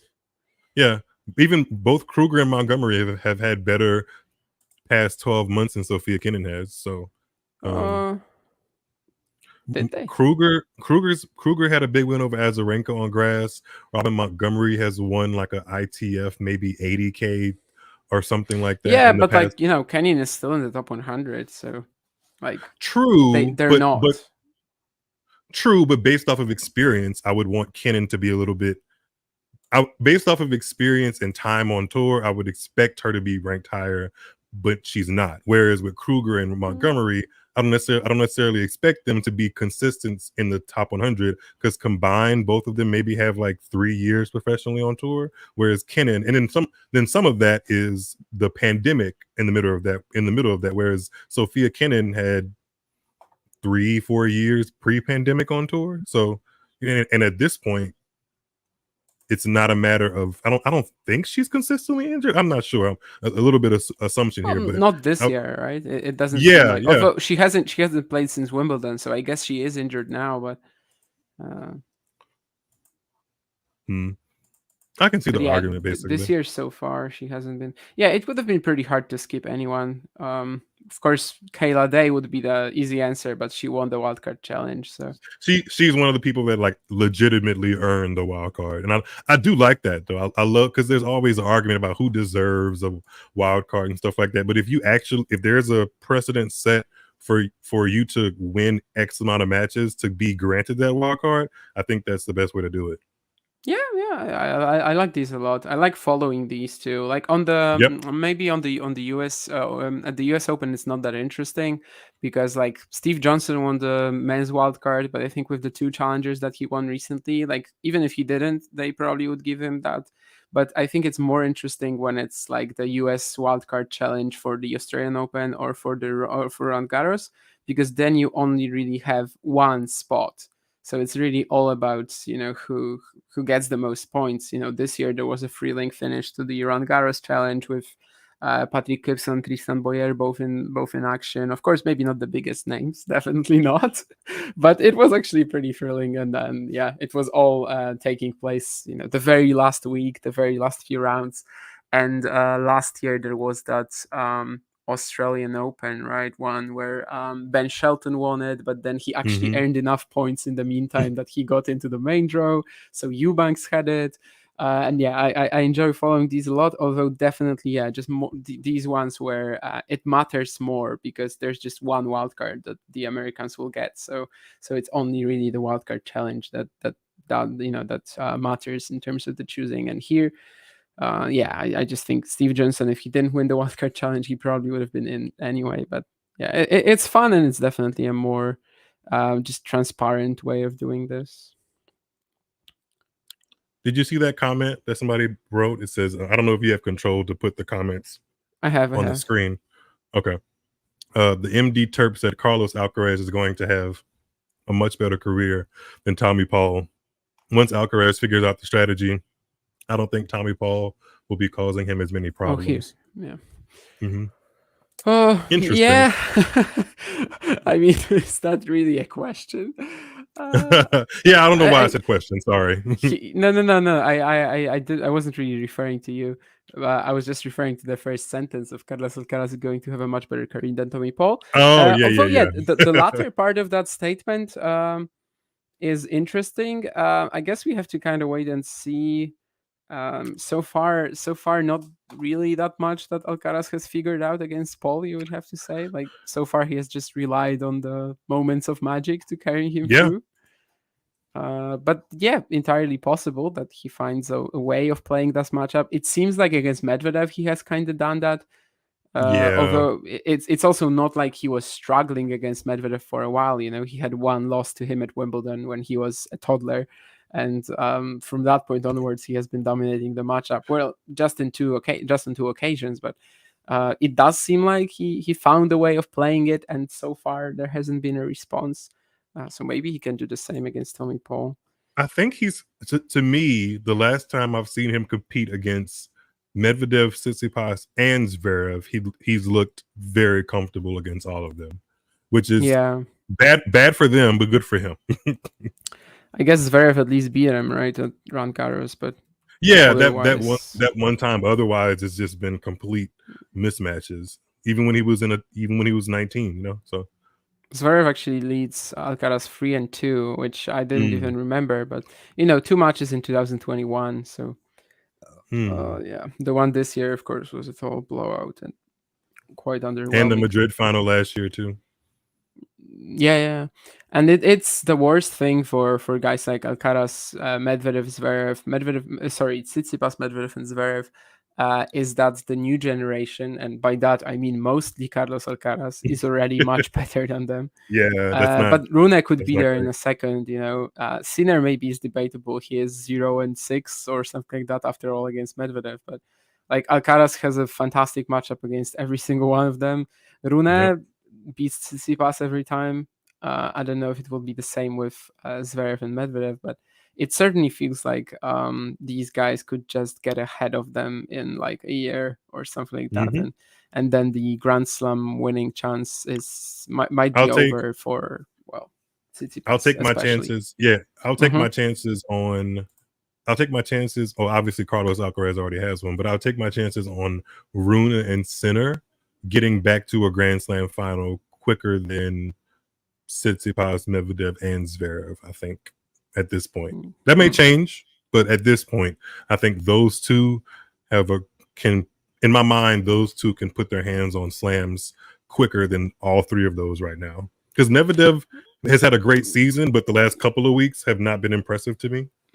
Yeah, Medvedev maybe could be he's there. He's the closest one. It's Medvedev, Tsitsipas, and then Zverev for me as the ranking. But Tsitsipas, I never know what I'm going to get from him week to week, and then Zverev, I have a better idea of what I'm going to get from him week to week, but that level isn't necessarily penetrating somebody like Carlos Alcaraz or even Djokovic when Djokovic is playing his best. So, actually, I guess a tad more confident in Zverev than Tsitsipas. It's still not high, but like I know it feels weird because Tsitsipas just reached the final at the Australian Open this year, and he was definitely the second best player. Like he was definitely the second best player. Doesn't it feel like that's forever ago? Like the season is so long. It kind of does. It feels like it's forever. Alcaraz wasn't around.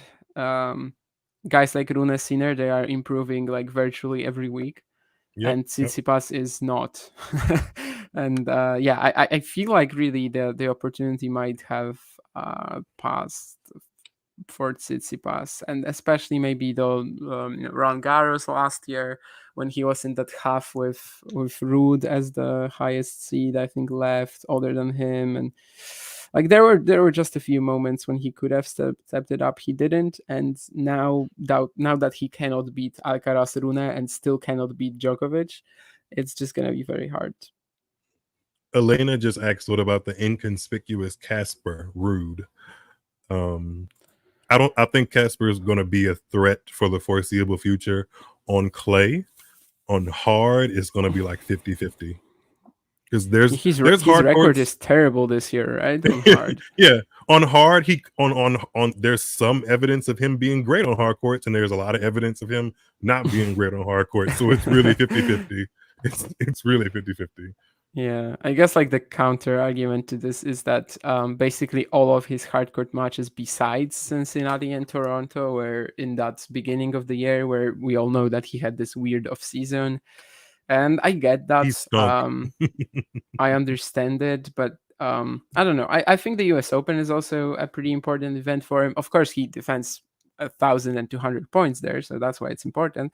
But at the same time, last year he also like he still made the semis in Toronto, so Montreal, sorry, but like he also wasn't perfect in that warm up swing, and then of course he still makes US Open finals. So if he can, like, I don't know, even get to the last 8 at the US Open, that will be very reassuring of his hardcore chances for the future. But uh, Tommy Paul just broke Carlos Alcaraz's serve to go up oh 4-3 in the really? second.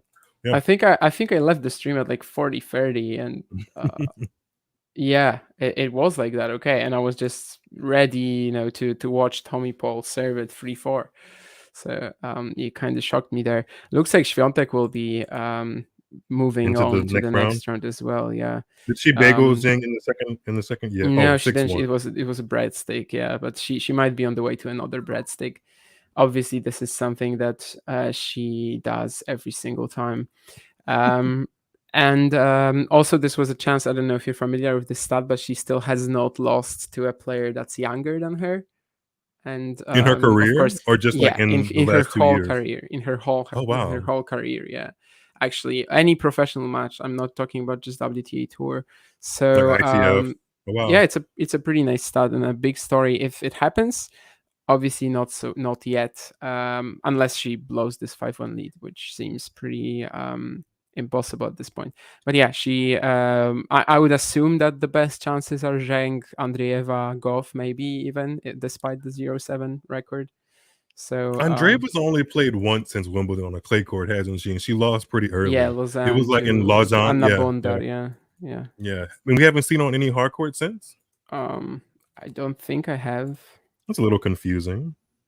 Yeah, she hasn't played. I'm not sure what's the reason for that actually.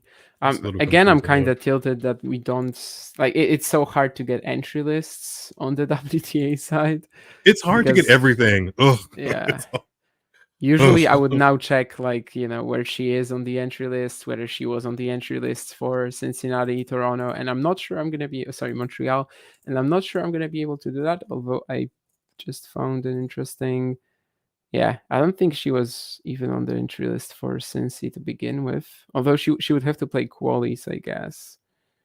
And maybe Montreal. I also don't see her, at least on this website. WTA is a mess. So there also should be Cleveland, right? So let's see if she's there. But I don't Mm. see her either. Rabakina So just retired from her match against Paulini. oh, really? I didn't see a single part of it, but she Yeah, me won the neither. first set. She won the first set and was down 2-5, and then she retired. Interesting.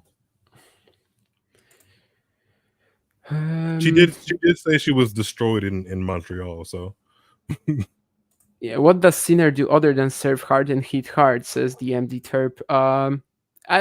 Serve hard is debatable. Otherwise, I think it's a pretty good description.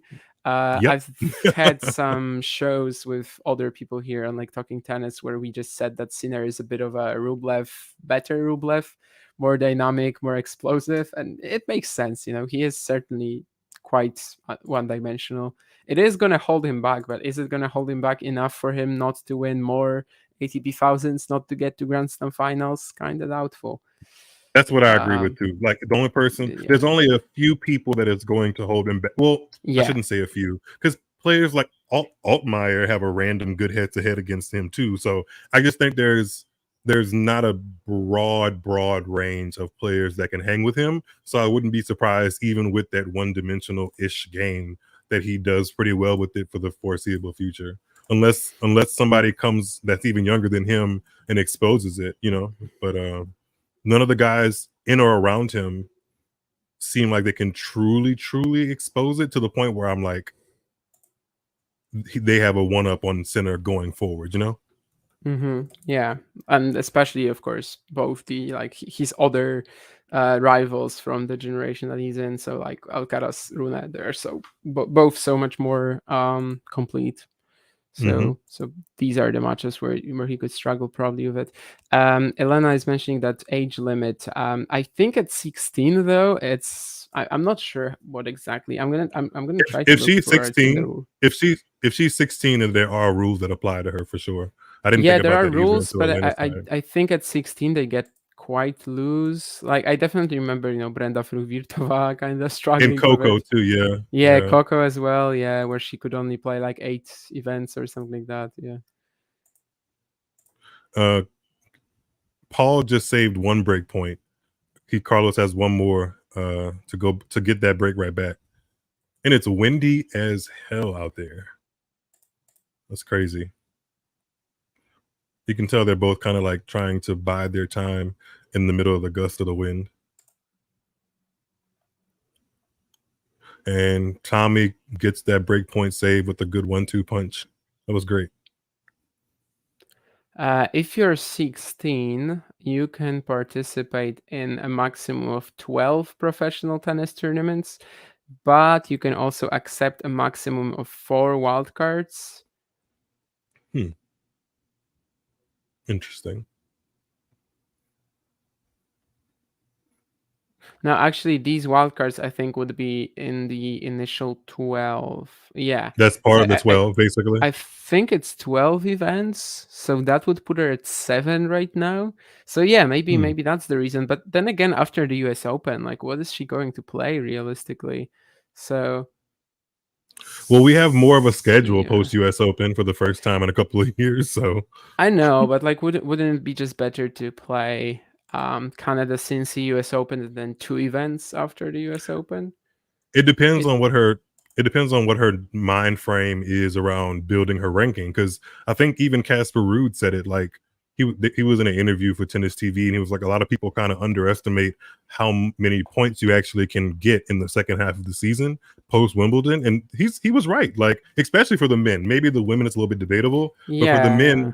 the men there's at least 2 500s, at least 2 more 1000s with Shanghai back. So that's a lot of Yeah. opportunity for points. Yeah. I get it. Although, like, just when I'm looking at the calendar, I know it's a little more. Yeah, I know there's a little more in it this year. But just Mm-hmm. thinking of it, like after the U.S. Open, if she is to play 4 more events, it's actually not.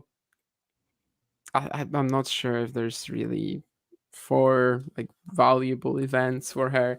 San Diego, I of can course, Guadalajara, Tokyo, Beijing. You can theoretically do all that, but like if this is if this is the situation that you're in, why not play Cincy and the U.S. Open? I don't know. I I agree. guess we're just not No, I gonna agree. know. I was looking at Twitter, but it doesn't seem like there's anything here. Like someone said that age eligibility, but they're basically just guessing too. So Mm-hmm.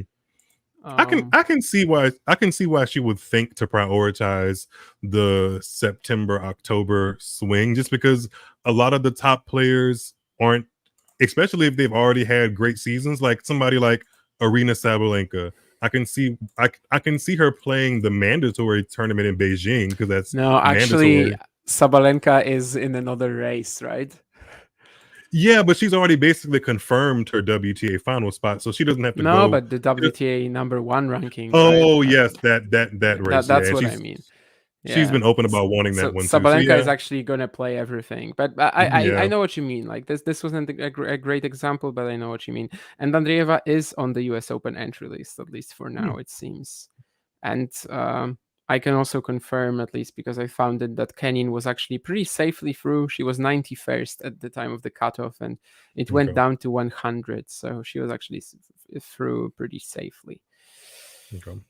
Simona Halep, I think I is she was just still about to there? bring up Simona Halep. I was just about to bring her up because Yeah, it seems like she's still there. her ranking this week had to go down by a lot because she was a defending champion in Canada. Yeah, like So she's 500 or something like that. Yeah.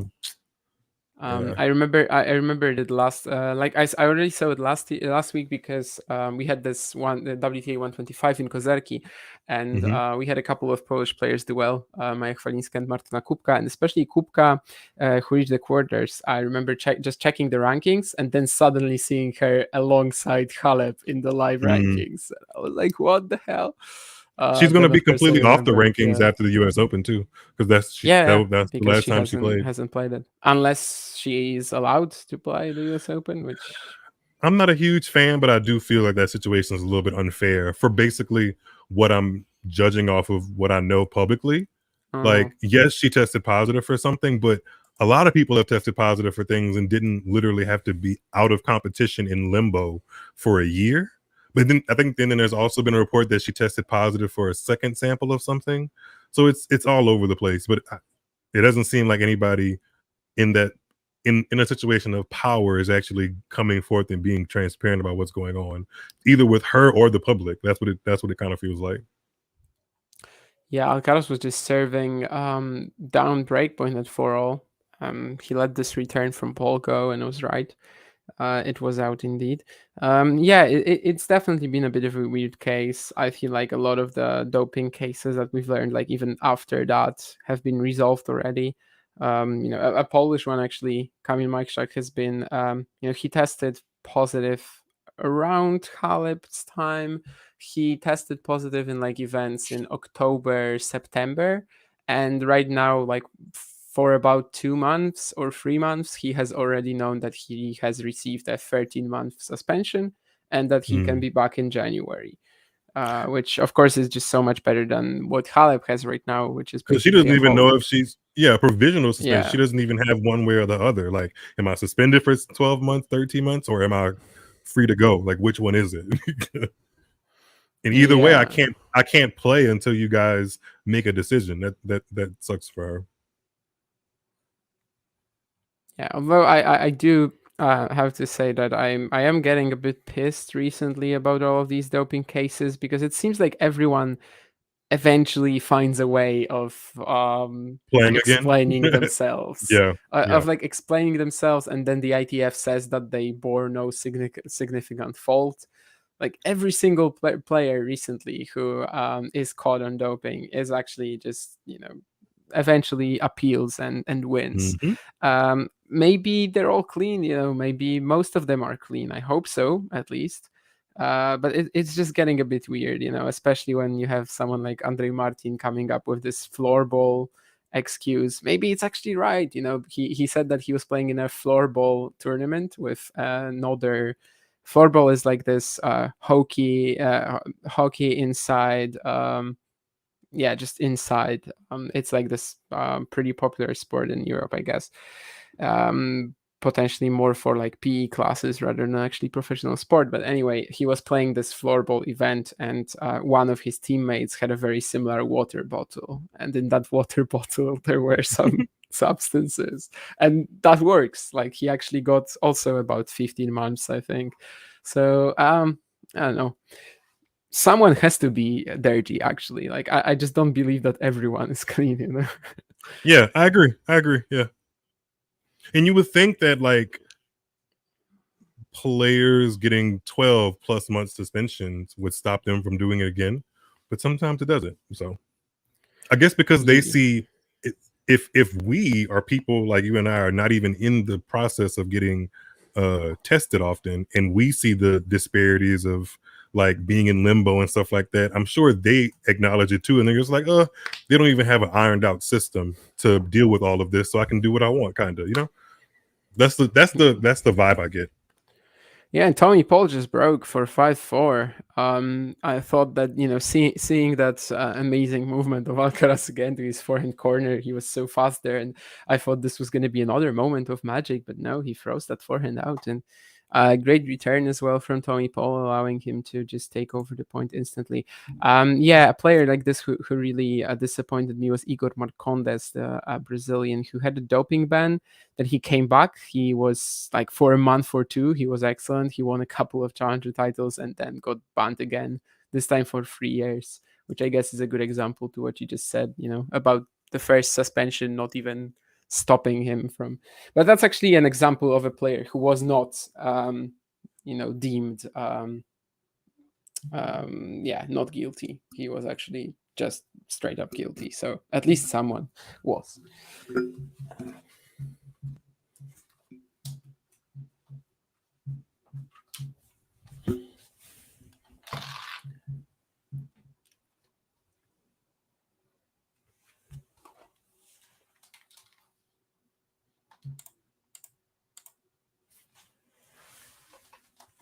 Tommy Paul served for the opening set. Let's see if he can clinch the second one in a Do you similar think he will? position. Yeah, it's just a guessing game at this point, but everything we've seen so far in this match would tell us It that it tells me might no. be, yeah, it would tell us that it might be tricky, just because of how Alcaraz has been raising his level virtually anytime he needed to. And Tommy Paul loses the first point. Was trying to serve and volley there, and just a good low deeping return at his feet. Ooh, that's some interesting info in the chat as well about Carlos's bandage on his left wrist, and that maybe it's from the fall he took in Toronto. I didn't actually see that fall. As I said, I wasn't able to watch most of his matches in Toronto. I think only the one against Hurkacz. Ooh, and then also a wild +1 forehand from Tommy Paul. So I guess everything that we were saying about the precedent in this match being that Tommy Paul probably struggles was true.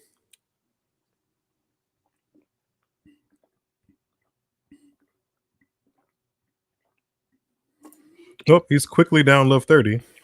Yeah. And as John says, Purcell wins first set against Stan Demand, so maybe this whole conversation about Wawrinka potentially getting seeded is not going to be too much I at have to all. go do my research on Max Purcell because I see his name, but I could not describe his play style to you at all. Like I've Yeah, never watched him long enough. he's like a bit of a hack, he slices a lot, has a good Mm, serve, can go to the net, but generally he's like a disruptor. mm. And yeah, against some players it works extremely well. I think Auger Yassim especially, right? And since not in Cincinnati, no, where did he play him? Toronto. He outplayed completely. Um, Generally, I thought that on the main tour, it's probably not going to be a good strat. I just thought that it's a bit too quirky and that quality players are going to hit through him with ease. It was exactly like the case after he had that amazing streak in challengers at the beginning of the year. But right now, Toronto, Cincinnati, he seems to have found a way. He's also gotten a little bit of a break with the draw because he's faced some players that have really not been Oh, in great form. Like, I mean, luck in terms of a top player like Casper Ruud. Hold on.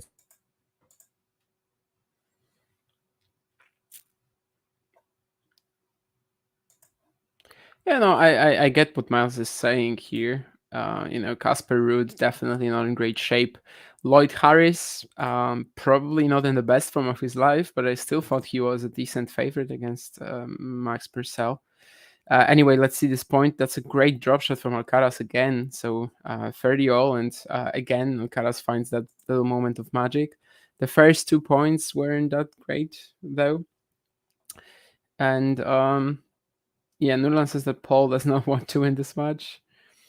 Yeah, I think maybe he wants it too much, actually, maybe it's that sort of a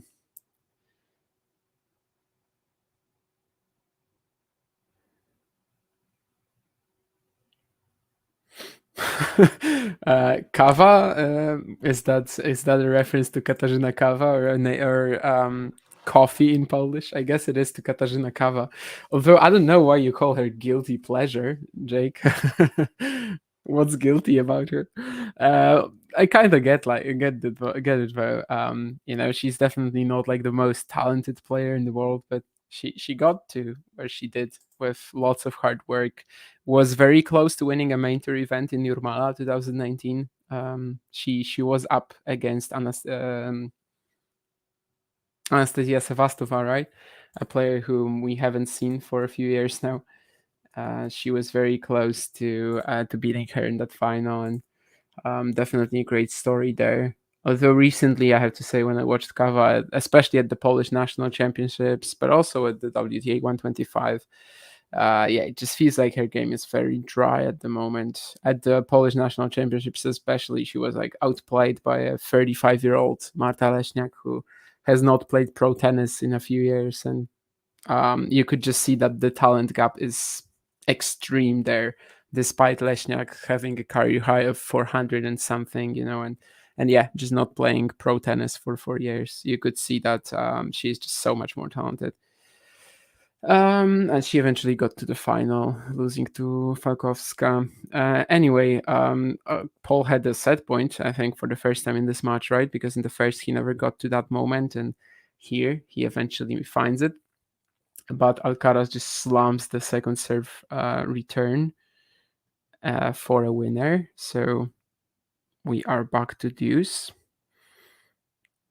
Another return that Alcaraz steps forward into, and that's a great one, actually. He just followed it straight to the net. I think really had so many options with the volley there, and his advantage in the point was just so huge that basically whatever he took here, it would have given him the point. Another very aggressive return play from the Spaniard. He has been in trouble a lot so far, but especially if he takes this game, if he manages to break now, we have to say, what the hell is going on here? Alcaraz goes for another return, like I didn't even know how to call it because it's not chip and charge, it's essentially just charge. He basically blasts a big return, takes it very early, and then follows it up to the net. And here it just wasn't a good play at all. Paul had so much time on the ball. He made him stretch to that volley, and Alcaraz threw it out. But that was so interesting for him to go for it twice in a row. Really, Paul missed that too. The +1 shot from the American here is out, so just barely though. I think it was so close to clipping the line, and Alcaraz should get another breakpoint here, it looks like. That's what I see. Yeah, I don't have the scoreboard on the screen for some reason, but yeah, he saves it though. It was weird, like when you went. There were some moments when, especially these 2 points from Alcaraz, where he just straight up charged the net right after the return. One time it worked, the other time it didn't. It was pretty wild. Going for it once, it seemed like a brilliant play, and then going for it again on the next point, it seemed like a crazy idea. Well, you said What? Tommy rushed in it? No. It was Alcaraz actually. Twice That in a actually sounds row. like something Tommy would do more than Alcaraz. Yeah. I get what you mean. Yeah.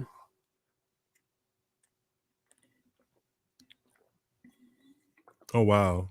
I love that Tommy slides so well in the back of the court. Sometimes he depends on it a little bit too much, but I do love it. Oh, that's a great backhand passing shot for Alcaraz. That's magnificent. That was a crazy point. Both guys running up and down the court. Eventually, it's Alcaraz who finds the backhand pass. So Paul had one set point, I think, and Alcaraz just blasted the return winner. So let's see if he ends up breaking. Really, was it out? I guess it was. I'm just talking about the serve, by the way, not about the point itself.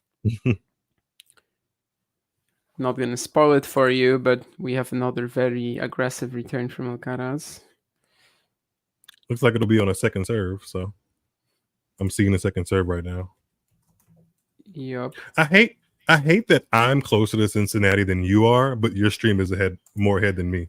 Like that's so Yeah. like the My internet, stream man. is just something. My stream, the one that I'm using right now, is just something random from Tennis TV. So I'm assuming Mm. that's where Tennis TV has it.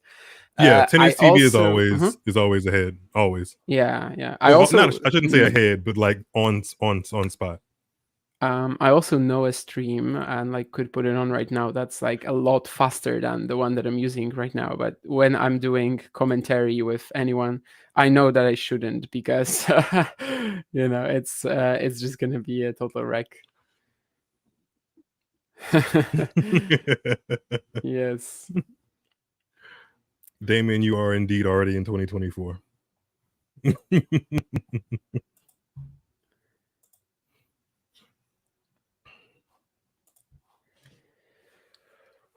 So yeah, Alcaraz saved himself again, and yeah, so far just same old, I guess, in this match. Yeah, that's unfortunately the story of Tommy's career so It's far. I'm not not saying it's it not can't the change, story of but the rivalry so far, yeah, but agree. But his definitely the career, the story of this match so far. Yeah, that just anytime Alcaraz is behind,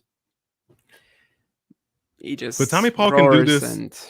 Hmm. Tommy can do this against anybody from Francisco Cerundolo to Felix Yeah. Auger-Aliassime. Like he's Alex Diminor. There's been a couple of sets I've watched him play this year where he really should have won the set, but he ends up losing it, or it ends up getting broken when it's time to serve it out. And I'm not quite sure if that's from watching tennis as long as I have.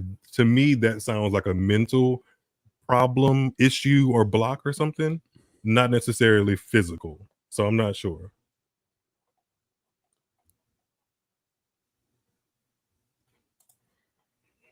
It is interesting though that he plays such good tennis to be ahead against some really good players, but doesn't really close out the crucial points. Maybe if there was an actual clock in tennis that he could run out, he'd be a much better player. So Ultimate Tennis Showdown, right? Maybe. I don't know if he's played it, to be honest with you, but He I wasn't in the most recent one, I don't think. Like with he wasn't. Ben Shelton and Fritz and Yeah, Tiafoe yeah. being there. But yeah, that's something where you can actually use the clock. I think there were also these international tennis Premier Leagues or whatever it was, however it was called um, in India, where they played team events at the end of the year, and I think there were some moments when they had a clock out. But yeah, Ultimate Tennis Showdown would be, of course, the nowadays example. Yeah, I don't think, just googling it, I don't think he was in the most recent one or at any other edition really. And Alcaraz is all of a sudden up 6-5. Deja vu ish.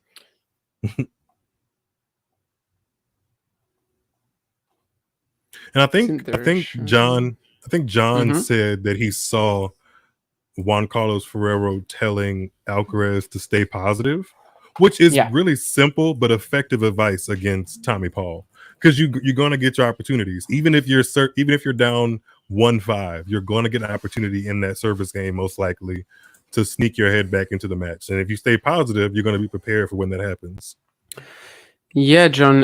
John is right as well about the Frankfurt UTS, 15th to 17th September. That's, I think, the date with Davis Cup, and maybe Laver Cup as well. Is it, or Laver Cup is the week after that?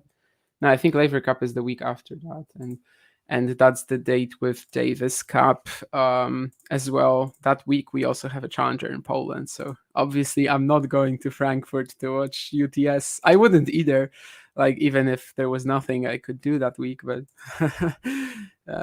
yeah, just not my type of thing. But yeah, UTS that's when and you'll have UTS. UTS and Labor Cup aren't my type of thing either, unfortunately.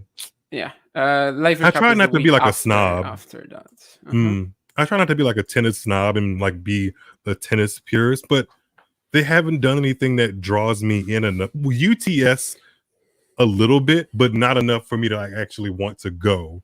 On television, it's a better watch because it does make it a little bit more dynamic with the music and the point system and the graphics and stuff like that, and the fact that there's only one serve. So from a television watching standpoint, I would rather watch UTS than Labor Cup, but I'm not inclined to actually go to either of them yet. So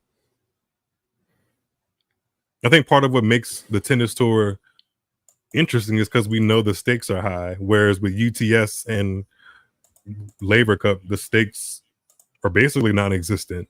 They're just fun tennis, and like I find competitive tennis more fun than just fun tennis, if that makes any sense. Yeah, I get that. Yeah, generally speaking, it's pretty hard for me to get into like exhibition matches and yeah, things they don't that the players just are yeah, where there's no stakes. It's Mm-hmm. just very hard for me to get into that. And at the same time, yeah, I just feel like there's way too much tennis for me to start Already, yeah. watching. Yeah, Ultimate Tennis Showdown, Yeah. Hopman Cup, Laver Cup, or whatever it was. Laver Cup maybe made sense at the beginning of the year when the tour was just starting and like there was not that much else to be watched. And this one right now in July, yeah, just when am I gonna watch that? And UTS falls into that same category for me. I don't think I've watched like a full UTS match yet in I any saw of some the clips of editions. I saw some clips of Bublik and Shelton, which were fun, and I feel like they do a pretty good job of like inserting social media short clips to make it go viral or to make it palatable for people that aren't true tennis fans. But yeah. I don't circle it on my calendar. I don't get the heat. I don't get the butterflies when it's about to come on the schedule. None of that. Now United Cup was interesting. They Yeah, did a pretty good job of that because there were stakes. It was right before a major. I love when it's combined men and women events, but Labor Cup and UTS are just men events. They're not on parts of this. They're not leading up to anything. Um, and their format just doesn't excite me. Sorry to anybody that's a huge fan watching this. yeah. Davis Cup, which John mentioned, is something that I'm actually really Yes. like. I would love to see a Davis Cup match right now. I don't think it's gonna happen for me in September because this September um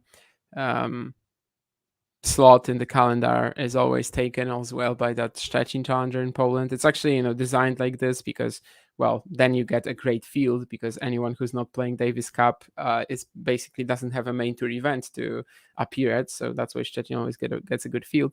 We have a Davis Cup home tie actually lined up against Barbados. But yeah, I'm just not gonna skip Szczecin for that. Although I wish that in February, the next Davis Cup ties, maybe Poland gets another home tie, or maybe we get some tie against a country that's relatively close. Because I haven't been to a Davis Cup in 10 years, I think. So Oh wow. I'd really love to go very soon. Hopefully as early as February next year. But yeah, it's just a question of who we draw and whether it's going to be a home or an away tie. Did you see that backhand return that Alcaraz hit Yeah, on I on that did. I game did. point? That was amazing. Is it going to be another one of these moments where Paul has a lead this time just in the game, but He had a game in a point to very send it to a important game? tiebreak, but we'll Yeah. see. Ooh. There was another one of these backhands down the line. This time not of the return though, but this time is a bit. This time, this one is a bit long. So, uh, I guess you would still back Tommy Paul sorry, Carlos Alcaraz in a potential tiebreak, right? Yeah, In if a this goes to a potential tiebreak, 5-all, 6-all yeah. situation. Yeah. If we get to 5-all category against if Carlos is playing 5-all or more against Tommy Paul, I give the eggs to Carlos for sure. It's tight, and that's just not the tight moments is not where Tommy Paul plays his best, unfortunately.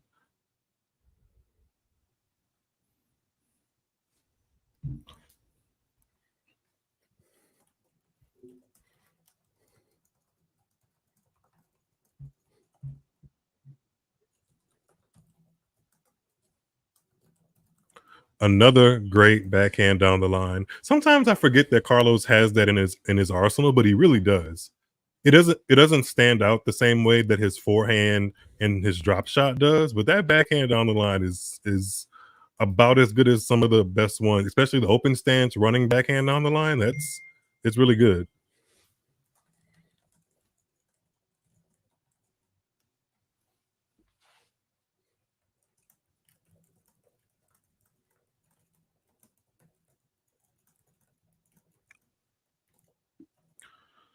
He defends well on that side too, and Paul is forcing him to do it right now in this rally. Oh, he floats one back though. Game point, Tommy Paul.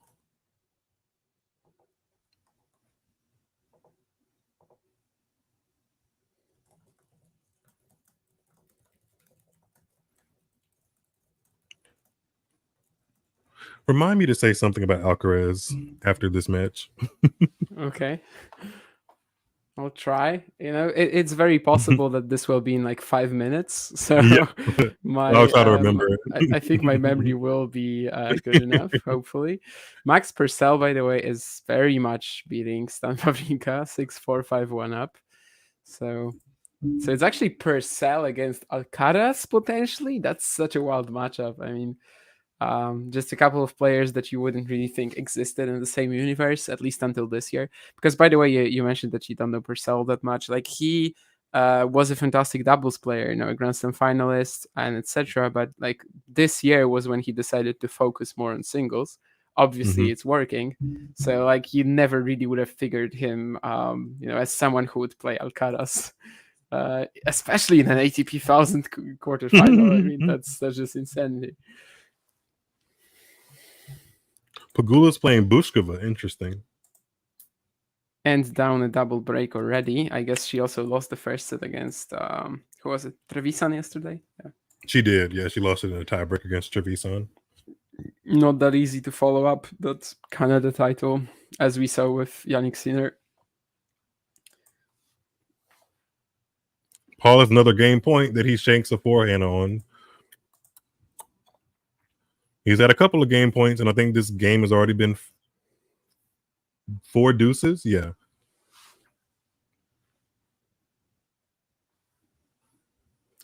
Sometimes his racket face on the forehand is a little bit too closed, and then that shank, you saw that it was way too. He basically just hit the straight up frame, not even close to the strings. And he's putting in a lot of second serves too here. He's not his first serve percentage can't be that high. Ooh, Alcaraz is gonna want that return back. What does Tommy have that bothers Carlos more than most? Says John. Yeah, we were talking about earlier. We were talking about something similar that Elena is talking about as well. That Paul is like grinding fairly close to the baseline, Mm-hmm. which is definitely pretty hard for Alcaraz. And then yeah, just the athleticism too, the return skills, Mm-hmm. all of He has that good he has definitely. good kick on his serve. Yeah. There's things there's factors of Tommy Paul's game that bother Carlos, but it doesn't seem like he packages it all well enough, consistently enough. Yeah. And Alcaraz plays the big points well. In an 8-minute game, I'm leaning towards Carlos. Yeah, MD Terp says Alcaraz seems to be confused tactically with Paul, like he's not sure whether to try and rally or go full offense. Yeah, it makes sense, Yeah, Paul just Mm-hmm. kind of shrinks the court for him too, and yeah, just doesn't allow him to play his normal game. But at least so far, anytime there's been a pressure moment, Alcaraz has stepped up. So, and he's actually gonna get the first match point, is it, out of it? I think it is the first match point now, right? There hasn't been a single I one. haven't I haven't got to the Oh, sorry. there's You're no, gonna you're get fine. there in like 15 Yeah, I seconds. just saw Tommy Paul Okay, go long with that forehand. but So it is the first match point, right? We haven't had one yet. yeah, Okay. I think this is match point number one. This game has been so long that we already aren't sure, but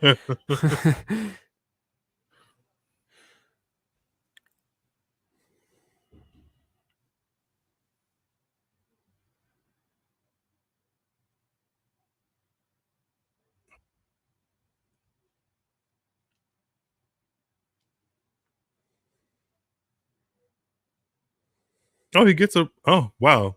He actually gets a first serve in when he really needs it, so he saves off that match point. His first serve percentage just in this game alone can be that high. So I'm surprised he came up with one when he really needed it.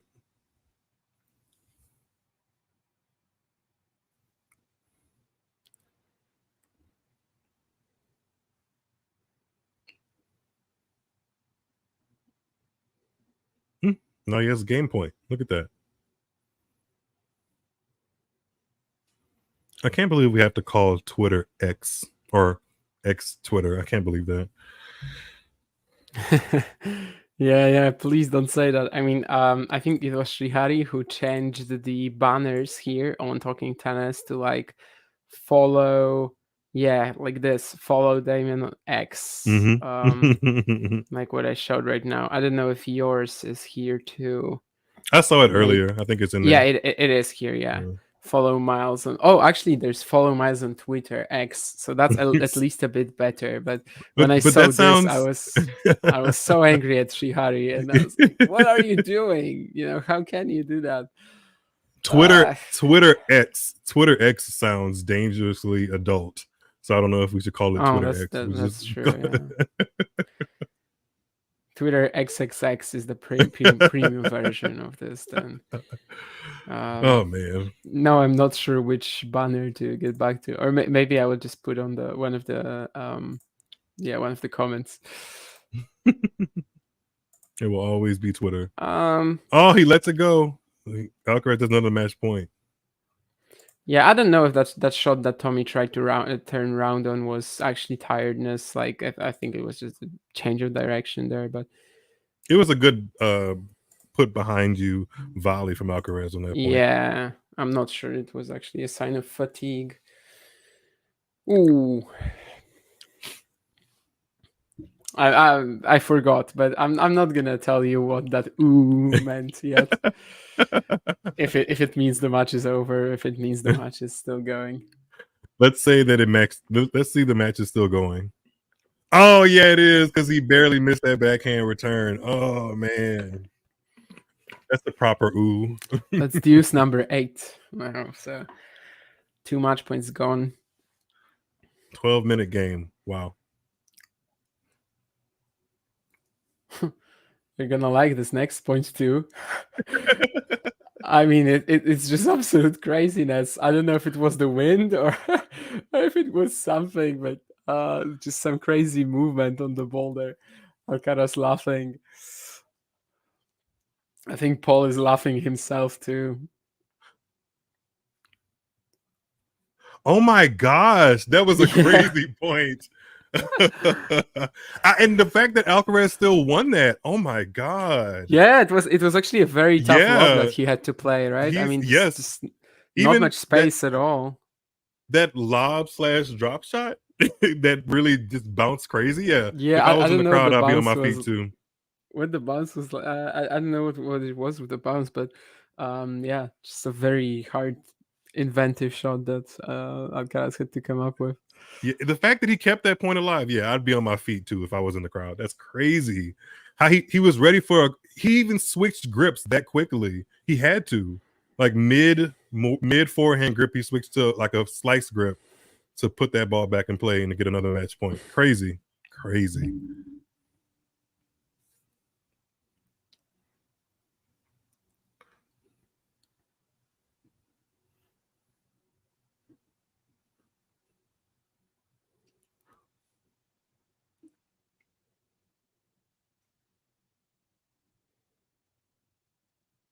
They could not close this game out. This is crazy. Everyone in the stands is just anxious. 15 minutes? Oh wow, almost 15 minutes at least. That's crazy.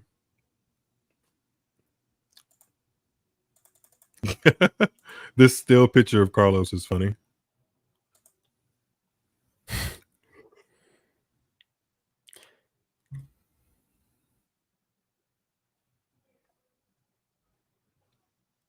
Paul has a game point again. The Terp says it was spin. I can't remember what was the shot that Paul hit there. Even like there first there was a backhand overhead volley, but then the next one I can't remember what it was, and that's why I kind of also cannot really figure out what happened. But you might be right, of course. You're probably Was right, that a in fact. double? Oh, he hit a No, really, no, really no, no, deep no, second no. serve. It was like a double to me, but it Yeah, wasn't. it's And Tommy holds serve to go to a tiebreak. 15 minutes and like 10 seconds, 15 minutes and change. So could be a real If turning if point, but yeah, it really could. I was gonna say if Tommy sneaks out the second set, then he's gonna so Carlos gonna wish he had some of those match points.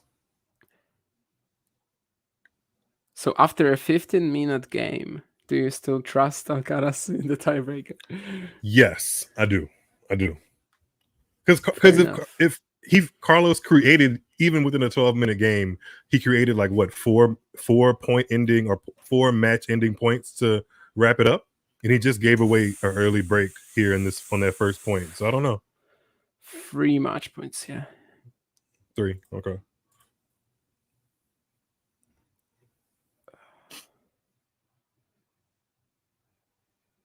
I can't remember all of them, but like definitely there was a missed return. But in general, there wasn't like a moment where he really had it or something, right? I think there was also another unforced error just off the ground, and I can't remember the first one.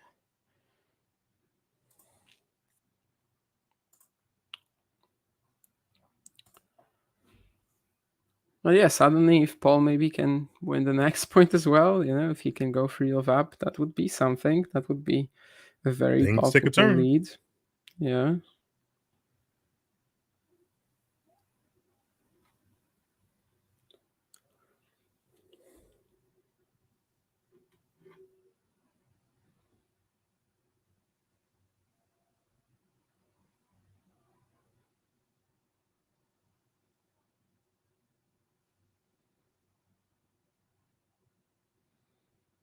That's exactly what he did on my screen. I guess you've already seen it too.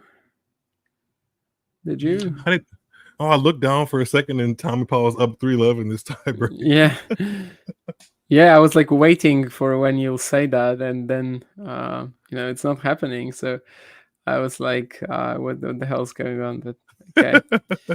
Um yeah, that's a real lead already, of course. Tommy Paul Yeah. has actually won the last 7 points as well, interestingly. Now it's the wind is doing crazy stuff. That's crazy.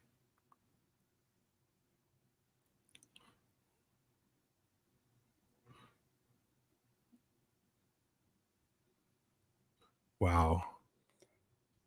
And this is becoming quite the meltdown as well from Alcaraz after saving these 3 match points. Wasting these 3 match points. So looks like we might be in And here for a bit of a longer haul. they exchanged tiebreakers in their match in Montreal in 2022. So it looks like we're about to do the same thing here. Yep.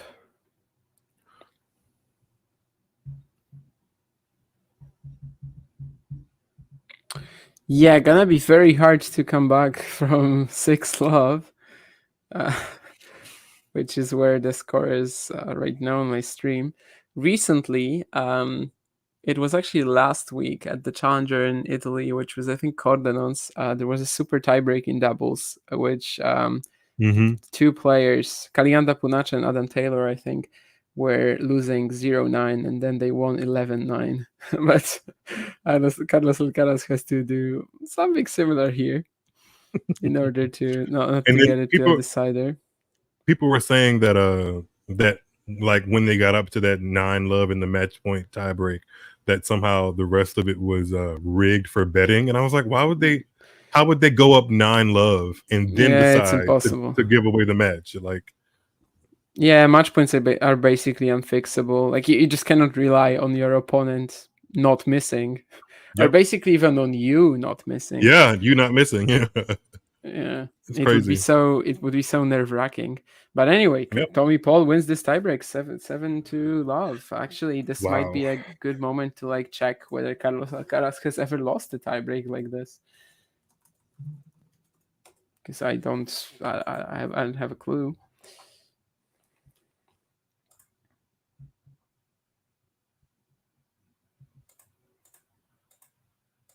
Obviously, no one knows that.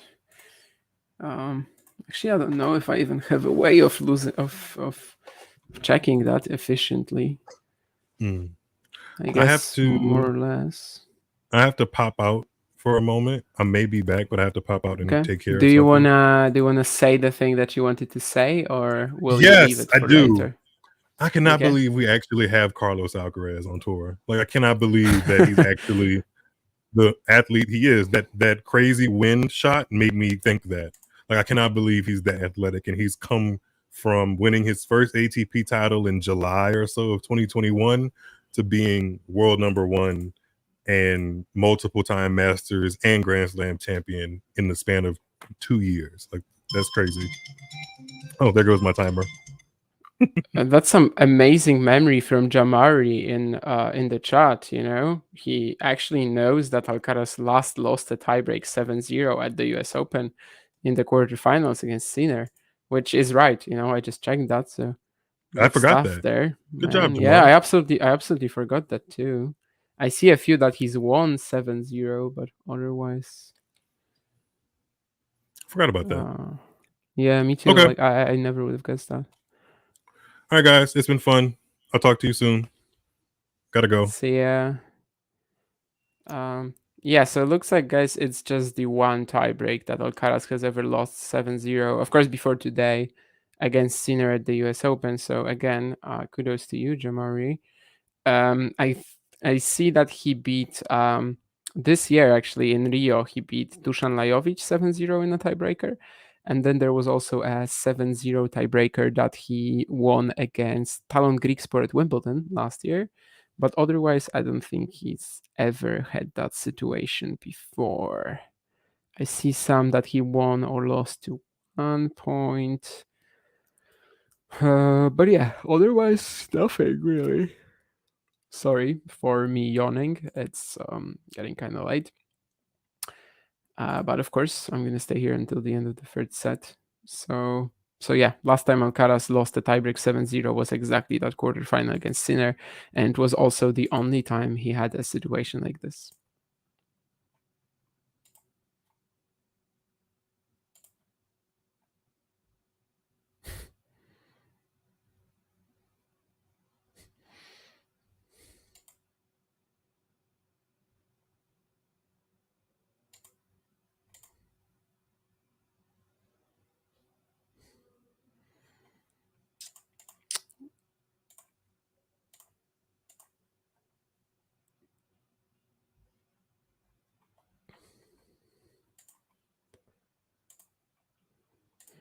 So yeah, this is definitely a bit of a new territory for Carlos, but recently it feels like it's been happening for him to him for to him quite a lot, right? Like some of these weaker um matches where he's so close to taking it and then makes a mess of it. Obviously, the biggest example in Toronto was 5-2 up against Hurkacz with a double break in the third set against someone who breaks just 14% of the time this year, and yet still having to go to the deciding tiebreak. There he weathered the storm. We'll see if he does it here as well. He is on he is on track to do that at 15-all in Tommy Paul's first service game of the third set. He hits a fantastic forehand cross court, just clips the line. You know, they actually showed us the well, I don't think it's a challenge, right? But because I don't think there are line umpires, so it's basically just a close call that they're showing. But it just clipped the line, and he plays another great point. Um, Yeah, he plays another great point to go up 15-40 in Tommy's game. Tries to go for a deep return down the middle of the backhand, but just misses it. Paul very calmly takes it from under his feet. From being the hunter versus the hunted. So you think he has not adjusted to the hunted yet? Maybe that's true. He has been sort of hunting Djokovic, right? And one could argue that after Wimbledon, he is the one that has to be hunted by even Djokovic, which feels wild still. There's a forehand error from Tommy Paul, just long. So Alcaraz goes up a break in the deciding set instantly.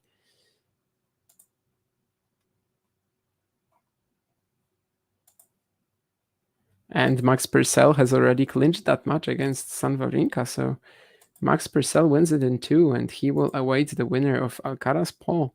That's just incredible that Max Purcell goes this far. This is kind of wild, but I obviously you guys probably know that a couple of days ago we lost one of our own, Jakub, and I remember that at the beginning of the year when Max Purcell had this huge challenger streak, we were talking about him and the fact that like potentially this year, Max Purcell with all the points that like not defending many points in the second half of the year, only really starting to focus on singles this season, he might be breaking the top 40. This year, and right now in the live rankings he is 47th. So actually that wild prediction that me and Jakub made a long while ago might be about to come through. Obviously he won't be favored against either Alcaraz or Tommy Paul. However, there is a big opportunity for him to break the top 40 soon. He is just live. He is just 52 points behind Alexei Popyrin, who's currently at number 40. So it's possible that we were actually right, although about May, June, about May, June, I probably would have told you that our prediction was actually crap. But that's how tennis works sometimes, right? He just went deep in Cincinnati.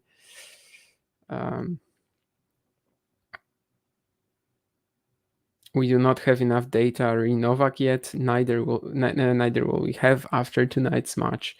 Sort of true, but don't you think that this is actually a shot for Monfils to beat him? Maybe somehow.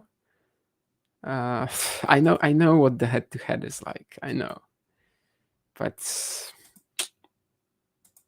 I don't know. Monfils has been playing like with just revived life force, I guess you could even say, the past couple of weeks. Since Washington, basically, he has been so much better. I kind of think that if he's not beating Djokovic here, maybe he's never beating him. But at the same time, of course, he is a big underdog. He had 3 match points, was it, against him in Dubai in 2020? Were there any other close calls? Toronto 2014. I remember that was a great match, 7-6 in the third. Otherwise, maybe not so much. I guess the 2005 US Open.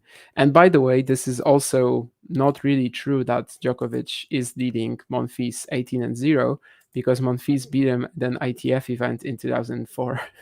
So, I have to do that. I have to keep mentioning this because it's absolute BS, in my opinion, that they're not counting that in the official head-to-heads, but whatever. Yeah, 5 sets at the US Open, one of the free match in 2020. I also remember their match in 2004 in Toronto, which was super close. And yeah, as I said, I mean, Monfils beat him in 2004 in the quarterfinals of an ITF event. I honestly don't remember where, and I'm about to check that. But yeah, this is just one of these stupid things, I think, where the ATP is refusing to count that in the official head-to-head. And it was Bergamo in April 2004 on clay.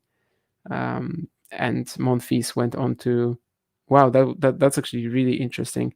He beat Lukasz Dlouhy in the final qualifying round and then lost to him in the final. Obviously, Dlouhy getting in as a lucky loser. So that was pretty wild. But yeah, Monfils beat Djokovic 19 years ago. And of course, in this very particular case, I understand if someone has the argument that, it happened 19 years ago. So, like, it wasn't really with both players at the top of their game yet. But it doesn't have to be like this, right? Like, players go between levels swiftly.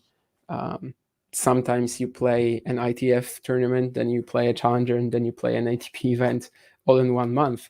For example, Andreas Mies, when he reached the doubles final at Roland Garros for the first time with Kevin Krawiec, just 3 weeks earlier, he was actually playing a 15K final in Troisdorf. So yeah, I think that the argument that it's at the beginning of their careers that they were very young doesn't really work, because it didn't have to be like this. Like, players are not obliged to stay at a certain level of competition, right? And the fact that in Djokovic and Monfils' case, it is like that because they never really dropped below the main tour. It doesn't mean all that much. Talking tennis triple feature, yeah, the match is still definitely going on, which Carlos Alcaraz will not be too happy about because he missed 3 match points, just like Gael Monfils in Dubai in 2020.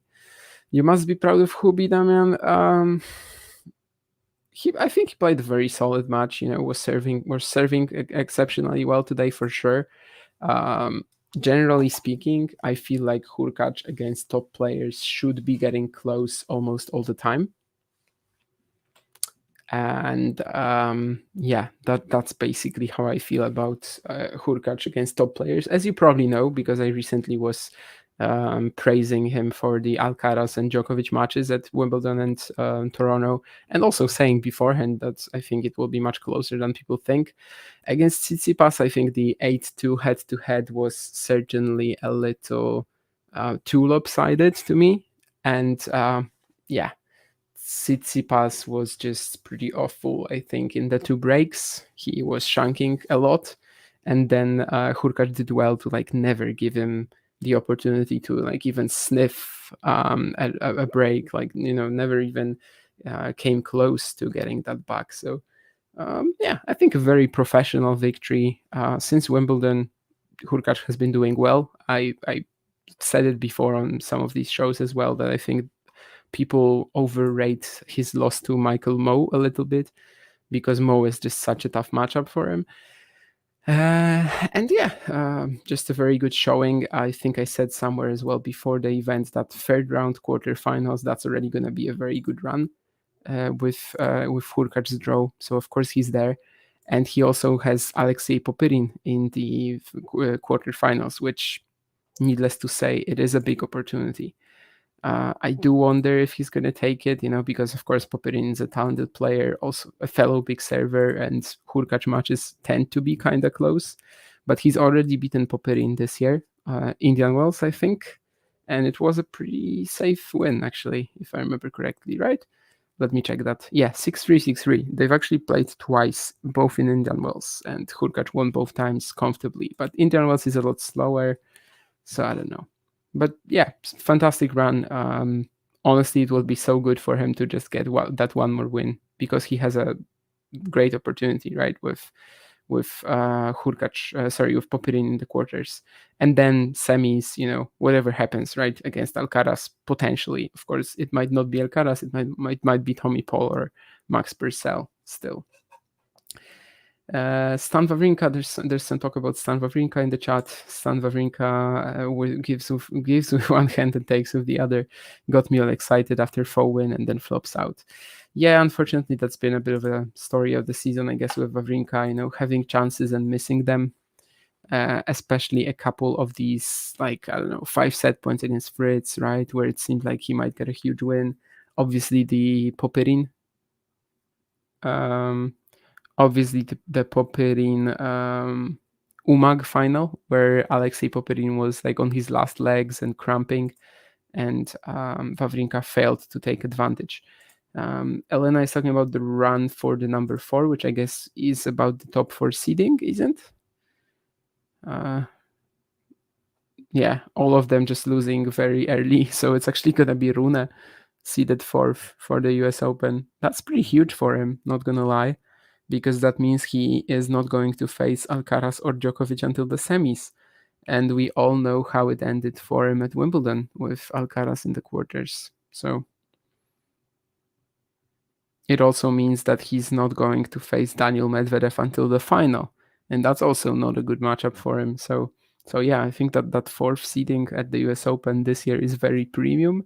And that's mostly because we have three main contenders for the US Open in Djokovic, Djokovic, Alcaraz, and Medvedev. So I think that essentially means that the number 4 seed gets a huge boost compared to number 5, 6, 7, and 8.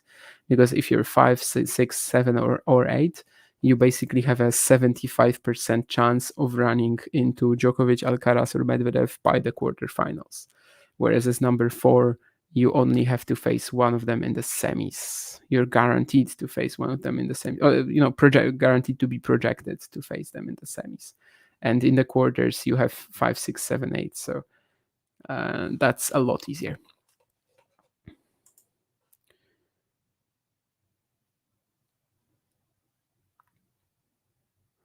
Hey, Ghosty, hey. Ghosty says he would really love the Tommy Paul win here. Maybe it's possible, maybe Alcaraz is going to keep blowing his chances. Although until that 6-5 game in the second, it was actually usually Tommy Paul blowing his chances in this match. Not gonna lie.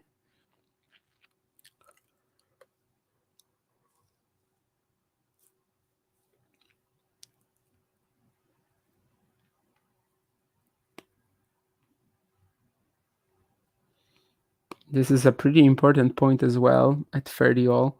Feels like Tommy Paul had, he had a huge lead in this rally, and at some point just wasn't going for it with the forehand as much as he should have. And now it's 40-30 Alcaraz because he eventually makes the error. But yeah, he let a big lead slip in this point.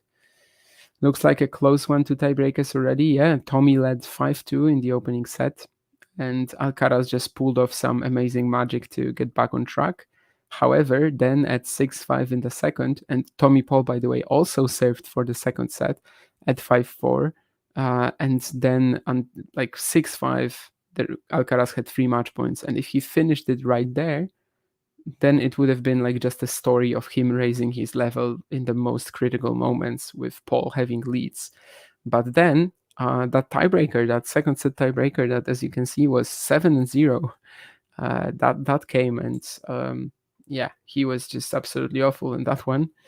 So we'll see how his ability to close out this match is going to be like in the third set. But of course, he is at a 3-1 lead, and it feels kind of huge at the moment. Yeah, 5-2 in the first, one break though, and then 5-4 in the second. So Tommy Paul served for the opening set and served for the second set before the tie breaks.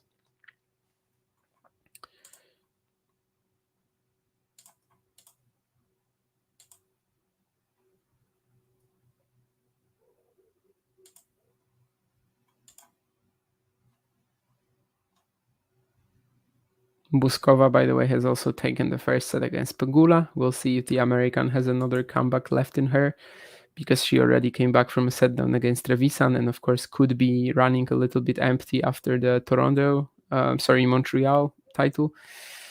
Alcaraz survives a few huge forehands from Tommy Paul here. I wonder if this more aggressive version of Tommy Paul that we are seeing in this game so far is a matter of him potentially getting a bit tired right now and just trying to, wanting to shorten the points. But we'll see if he plays the next point this way as well, because these were really some of the bigger forehands that he's hit all match. The flat pace did not do any damage to Alcaraz though.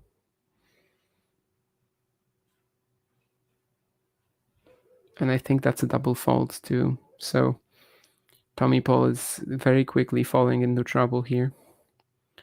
15-30 down.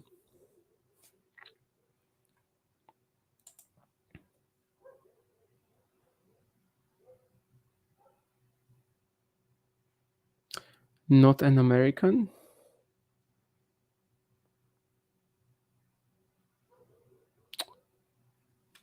Tommy Paul is not an American. I don't know. I can't remember what I said, to be honest with you. Now we've had Alcaraz trying to step into the second serve return, and he just misses it. He just misses it. 3-1 30 all anyway.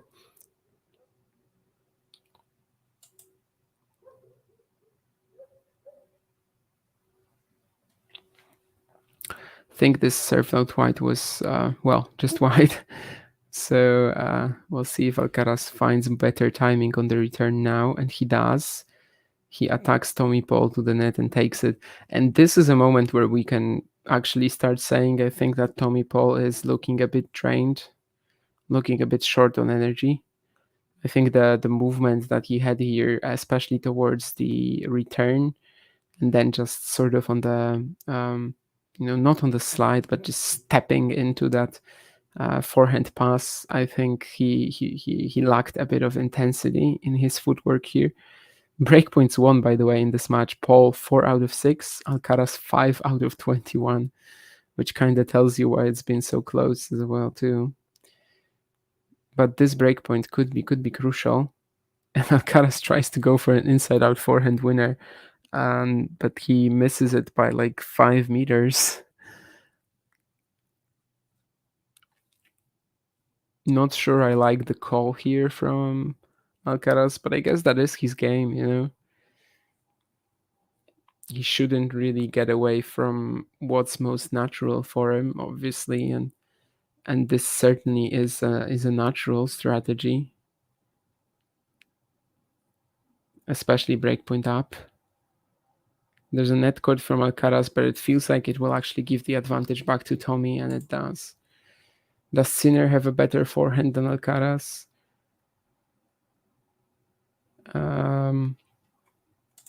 Depends on what we mean, like just flat row pace, yes.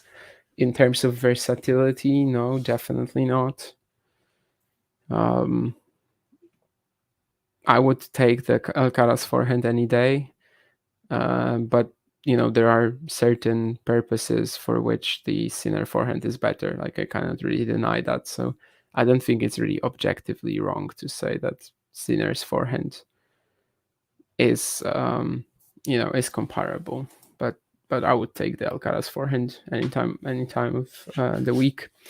You meant Pegula. Okay, Pegula is not an American. I don't know, her Wikipedia, her act of birth, they beg to differ, America, the United States of America, you guys use ius soli, right? Instead of ius sanguinis, which we have here in Poland. So you have the, I don't know how to, is it the law of soil, the law of where you are born, right? I don't know how it's called in English, actually. I just know it in Latin, but she was born in Buffalo, New York, so she is American. I'm sorry, Ghosty. Oh, really? No. No way it's gonna be a break now.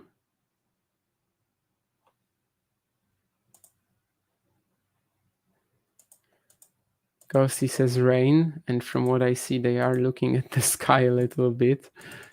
But that would be terrible right now.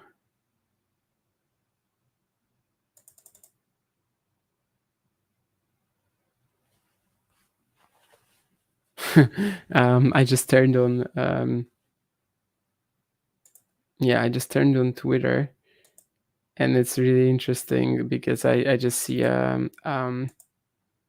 fan of Alcaraz saying that if he loses this, it's because he played the stupidest match of the year. Kamikaze's second serve returning is not working, and he keeps doing it. I like this. I like this one. Kamikaze's second serve returning. It's really felt like this on the last break point. And also something else that I saw was, where is it? I cannot find it right now. Anyway, Oh yeah, the breakpoint forehand return almost killed someone in the crowd. Yeah, which I think is really true.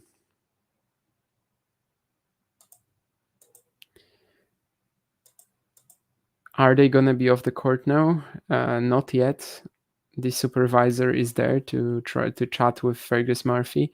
I think it's Jerry Armstrong on the supervisor job here.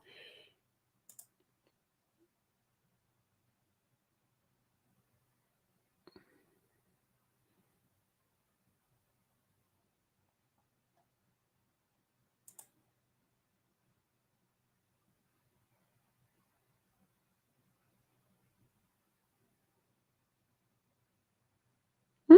This is interesting too. Jerry Armstrong just came up to Alcaraz with his phone, and he's showing something to the Spaniard.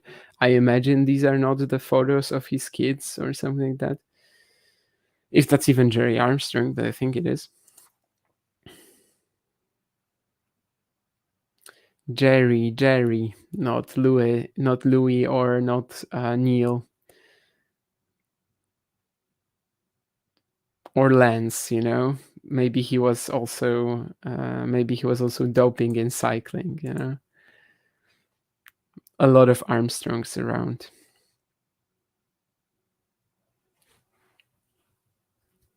And by the way, I have to give a shout out to Buzz Aldrin and Michael Connolly, right? Because they often get lost in traffic. They often sorry, Michael Collins, right? Was his name? I think. Yeah, they often aren't mentioned in the conversations that Neil Armstrong is mentioned in. Buzz Aldrin left the craft actually, and was just later than Armstrong, right? And didn't say the famous words, obviously. But yeah, Michael Collins probably the worst one there with the fact that he just didn't touch the moon and no one remembers about him. Yeah, Buzz gets a fair bit of airtime, that's true, but like 99% people in the world know Neil Armstrong. Buzz Aldrin, um, probably like 10%, and then Michael Collins. Even I made a mistake in his name, right? Michael Connelly, I think, isn't he like a mystery novel writer or something like that? Yeah, Michael Connelly was a writer, I think, maybe, in fact, right? No, he is alive. I'm sorry for killing Michael Connelly, but he is indeed a crime fiction writer. That's why. That's why I made that mistake. Anyway, we are back on the court with Alcaraz to serve 3-2.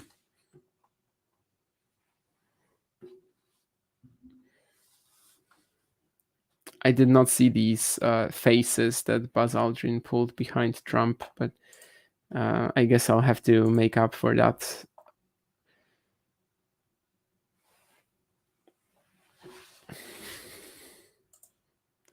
Was Ghost already born when the Apollo 11 landed on the moon?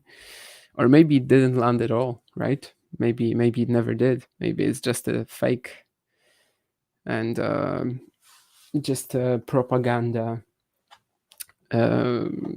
demonstration, a film directed by Stanley Kubrick and designed in order to make the Russians believe that the United States beat them in the space race. It's all very possible. It's actually been like scientifically proven that this theory is not true, but I really like it. I think there are certainly reasons that would make it justifiable. Like, you could imagine the American government, with how important it was to prevail in the Cold War and in the space race, doing something like this. Like, it's been scientifically proven that they really landed on the moon.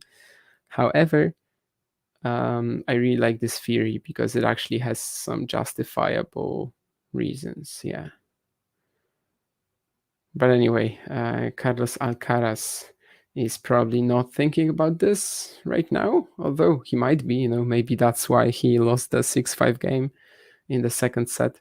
Maybe he was just too focused on Michael Collins and the fact that he should have been given more credit for being one of the 3 astronauts on Apollo 11. But Alcaraz right now, it seems like, has managed to come to terms with these facts and is leading 4-2 in the deciding set.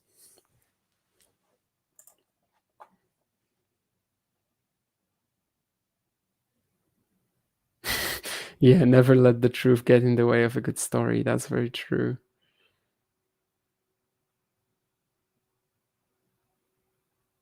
The Titanic didn't sink either. That's an interesting theory too. Was it?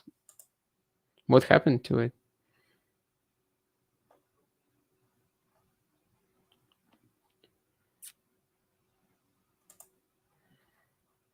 Maybe it's in the Bermuda Triangle.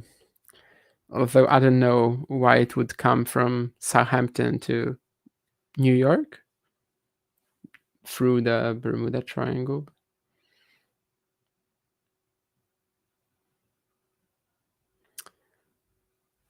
But anyway, 2 hours and 54 minutes. I think there's a big chance that this match reaches the 3-hour mark, especially if Tommy Paul can hold here, then it definitely does. If Tommy Paul loses his serve here, it will be around that, maybe, unless Alcaraz has issues holding from 5-2 again. But a great serve from Tommy Paul means that he is likelier to hold now, 30-15.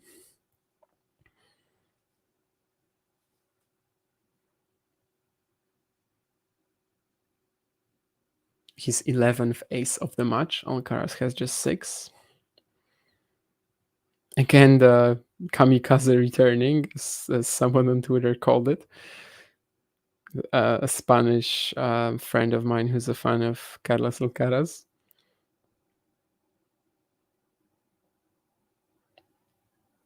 And again, it's like this return charge forward to the net, but Alcaraz cannot make the volley, so 40-15. And they do have to be pretty quick, right? Like they want to be they want to get this done before the rain, if the rain even comes in.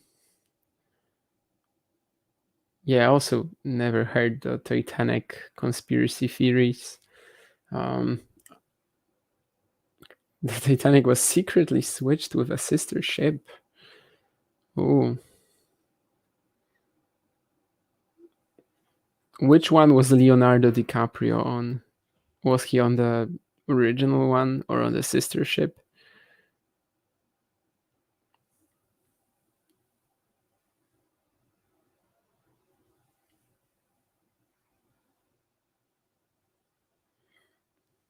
Hopefully Billy Zane really died, or like at least Billy Zane's character, not the actual actor.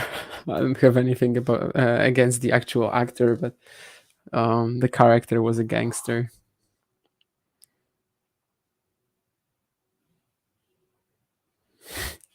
Ghosty has this new conspiracy theory. Is it actually going to be like Jessica Pegula related? Because he was just talking about her being an alien. So maybe there's going to be Jessica Pegula somewhere around there. But yeah, it is possible, right? That something crashed in Roswell, really. Why not?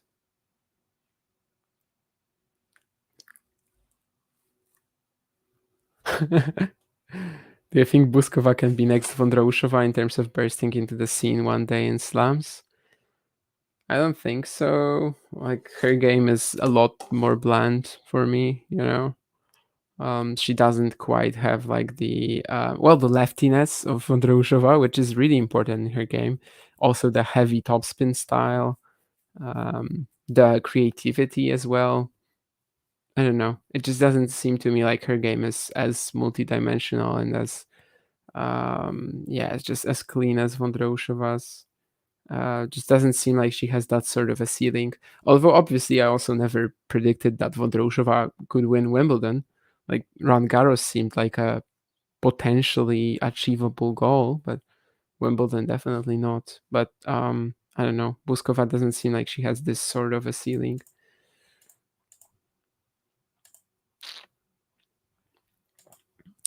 Novak is not gonna like this win. Yeah, he has definitely been one of the weaker player, like one of the players who has lost like in recent years. His game has been losing a lot of bite when playing in windy conditions. Probably someone who knows a lot more than I am about technique, about like technical abilities, the swings of Djokovic, could write a book or something about that. Well, maybe not a book, but like a thesis about why Novak Djokovic tends to struggle with the wind. I imagine Goran Ivanisevic or Marian Vaida could write a thesis like this. Maybe we should ask Marian Vaida to come onto the show and explain it to us. Ooh, are we really stopping right now? Alcaraz and Paul chatting there at the net with Fergus Murphy, and it looks like they're gonna sit down at least for a while. I think, as usual on these streams, we are going to wait until they actually, until they actually get off the court before we delay the rest of the stream.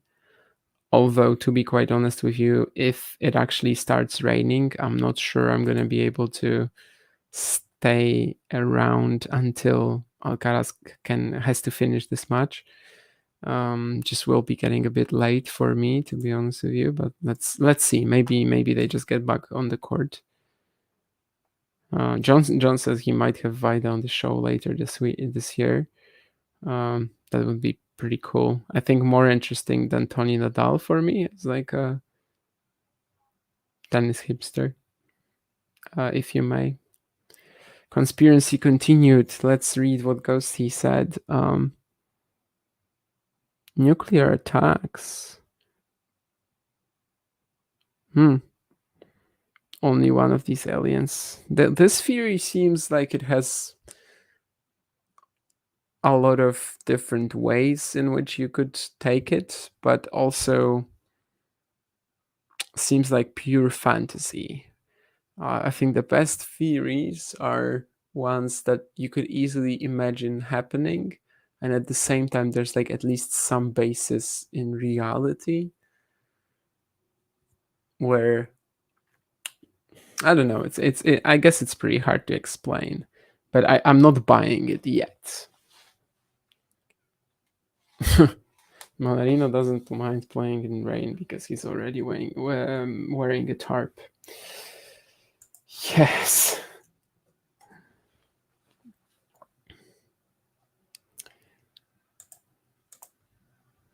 Looks like Tommy Paul is getting off the stage. Rain delay. It says everywhere in Cincy. So, John, what do we do right now?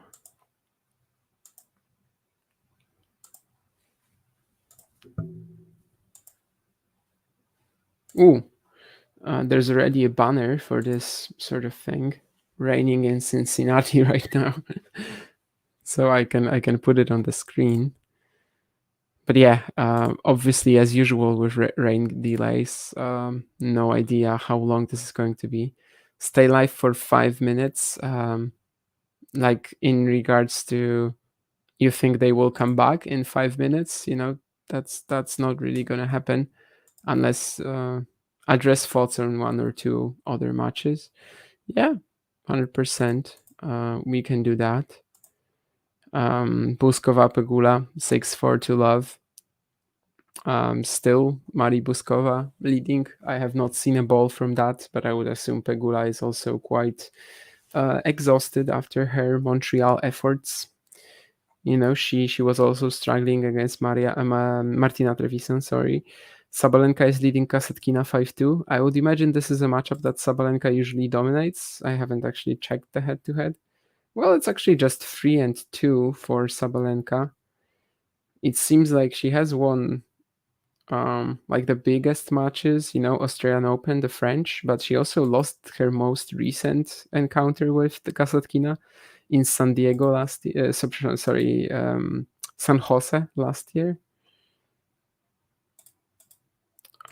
We also have On Jabeur playing Donna Vekic 5-1 up. Obviously, Jabeur had a few match points to save in the opening round against Kalinina. Sorry, maybe not match points, right? But she was like down by a lot in the third set. She was 1-5 down, right? So not match points. It actually never got to that, but still a ridiculous comeback, of course. And it actually seems like these matches are still going on for whatever reason. It's just Alcaraz and Paul that have left the court.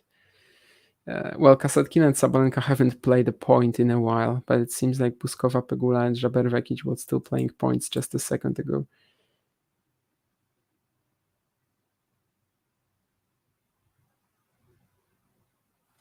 Yeah, it looks like Liam will be guaranteed to break the top 100 if he wins this challenger in Winnipeg, which is definitely the right way to go this week, with just 75 points on offer in Winnipeg and 125 in Stanford, but it's just an easier challenger. And it also seems like we might have 3 Brits in the semis there, because we already have Brody playing Leandro Ridi. By the way, didn't they play this year at an Australian Challenger? Yes, they did. I think John even watched this match, right? We chatted about this. Ridi beating Liam Brody in Canberra. I'm pretty sure I sent you the link to the stream for this one. And on the other half, we have Ryan Peniston already in the semis, and Jack Draper playing against Arthur Cazaux very soon, in 80 minutes. If I am able to watch this match, I'm going to be very happy, because this seems like an absolute blockbuster, a challenger quarterfinal between Draper and Cazaux. 2 amazing talents, but I'm probably going to be sleeping, unfortunately. But yeah, it could be Draper, Peniston, and then Brody or Reedy. So it could be just Great Britain against Leandro Reedy. Then we potentially could have indeed Liam Brody breaking into the top 100 this week for the first time, so many years after his junior success, which would be quite the story. I think Kovacevic is also potentially breaking the 100, but he needs to win Stanford, which is a more competitive event. Still left in the draw is Constant Lestienne, Michael Moe, Tristan Boyer, James Duckworth, Yosuke Watanuki, Nava, and Kovacevic. But actually, if Moe loses to Boyer today, then Kovacevic would have a great chance at a final if he beats Nava and Boyer. Watanuki then or Lestienne in the final, but probably, provided Watanuki closes this out against Daki. So maybe Winnipeg is actually more competitive now, with the players that lost in Stanford, especially if Mo is going to go out. Cazaux was good on the grass, absolutely. He had this run in Ilkley, then disappointed, of course, at Wimbledon qualifying, losing to Sepieri in the first round. Other courts are still playing, says Terry, yeah, and that's true, which is surprising. Although I see that Puskova and Pegula have been interrupted right now, Jabeur Vekic as well, so maybe the rain is getting more heavy. That's what it would seem. Kasatkina, Sabalenka, I see so far, have not been interrupted yet. There was also something... where are we with Steph and Daniil right now? Nowhere. Like, Medvedev lost to Zverev, one of, over the years, his biggest rivals. And Tsitsipas, he's not going to win a slam. I've said it before. So losses like this don't really matter for where I see him, I think. Especially against Hurkacz, anyone can lose to Hurkacz, I think, especially as all of his matches can be so close. But Tsitsipas losing to Monfils in Toronto, Monfils is clearly playing so well right now. But both of these matches were just pretty awful, obviously. And Tsitsipas also has never had a US Open run. So yeah, it's not looking bright for him ahead of New York. I just don't think he's a really relevant player at this point, to be honest with you. In terms of like still staying easily in the top 10 of the rankings, yes. In terms of contending for ATP 1000 titles, yes. However, I do have to wonder whether like he hasn't peaked already. I kind of think he has. I just think it's going to be very hard for him to beat Alcaraz, Rune, even Sinner, and still Djokovic, still Medvedev, still Zverev, even in the biggest events, and like beating two of them to win a title. 60-40 he will. That's very optimistic in my opinion. I would go like 1585 or something like that. Rune is injured, yes. Rune has an injured back, I think. Um,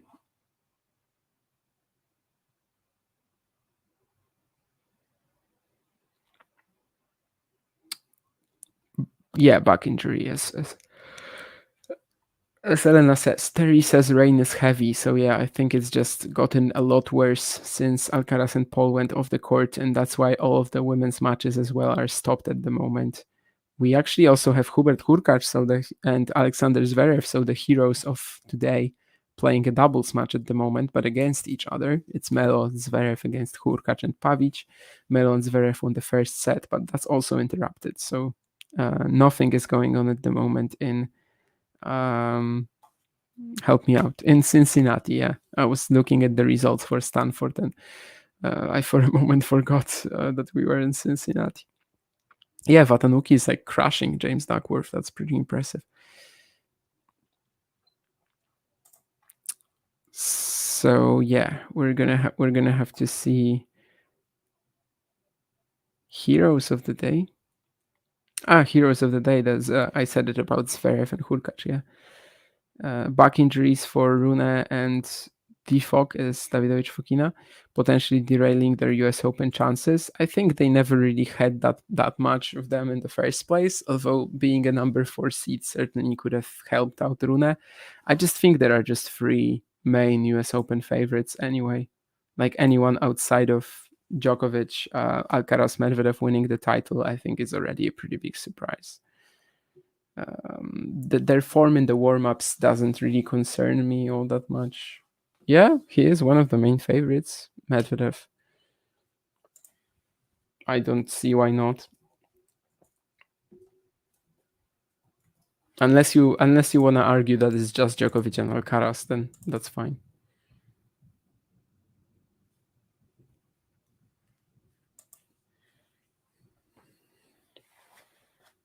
I just think it's a similar case to US Open 2021 when you had Zverev, Djokovic, and Medvedev. You know,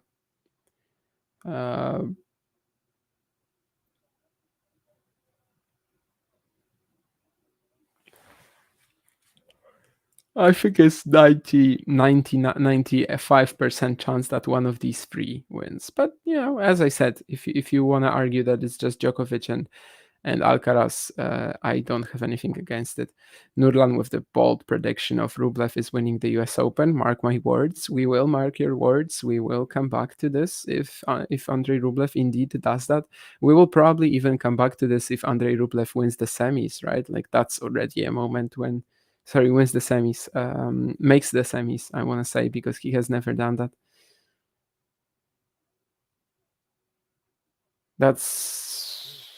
I'm not sure I get it, but that's fine.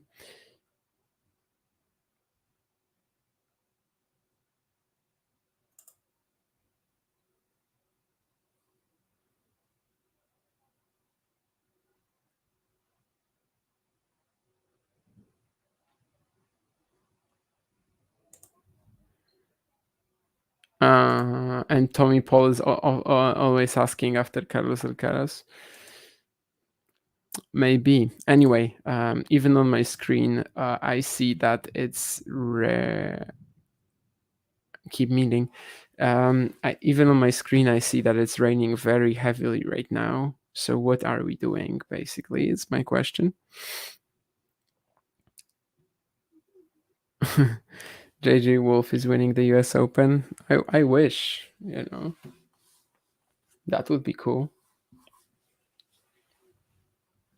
If not Djokovic, if not Medvedev, if not Alcaraz, I want someone completely out there. I want Yosuke Watanuki to win the U.S. Open. I want Fabian Maroshan to win the U.S. Open. I want Arthur Fils to win the U.S. Open. Yeah, something like that. Yibing Wu. Oh, yeah, that's a good one. Yeah. We're definitely not starting soon. So looking at how it's raining, we're definitely not starting soon. And as I said earlier, I don't think I'm gonna be able to make it back here when they're gonna be on the court again.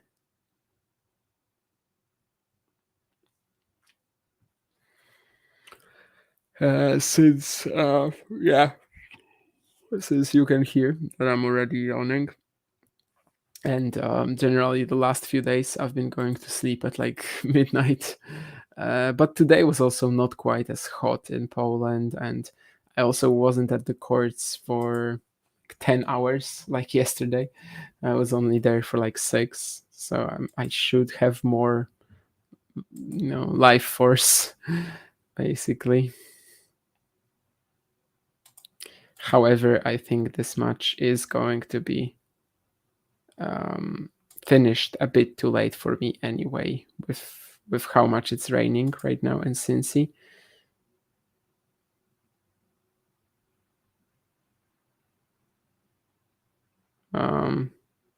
Okay.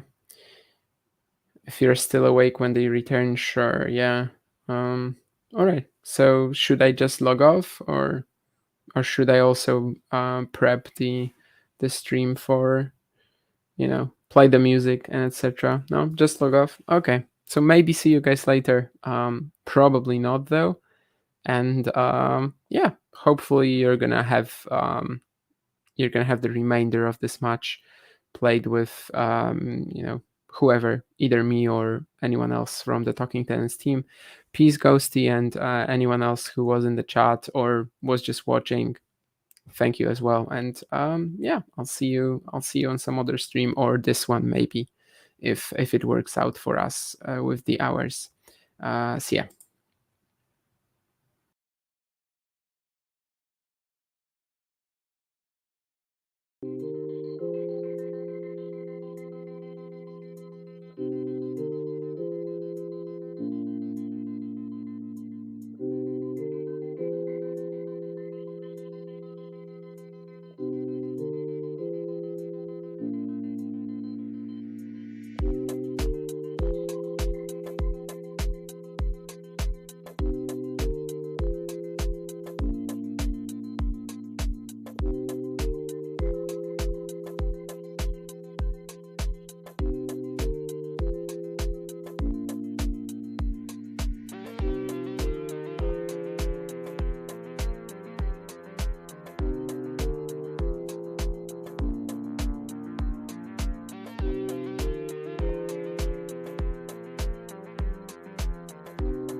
Thanks for tuning into this watch along. While there's a break in play, here's a reminder to hit the like button, subscribe and click that notification bell.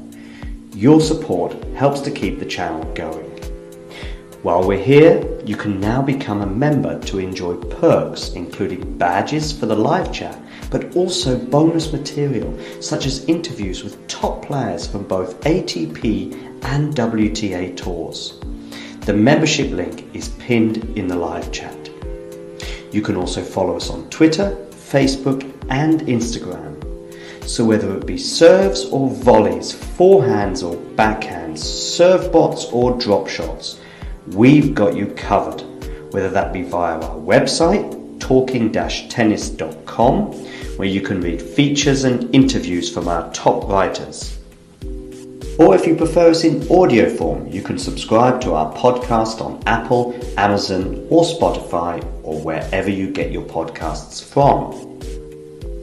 Remember, we offer you wall-to-wall coverage via our regular watch-alongs, magazine shows such as Nick's WTA Weekly or Damien and Mario's ATP version. Plus, we deliver top content from people on the ground, actually at the tournaments, so you get even nearer to the action. So, what are you waiting for? Hit that subscribe button so you don't miss out on all things tennis.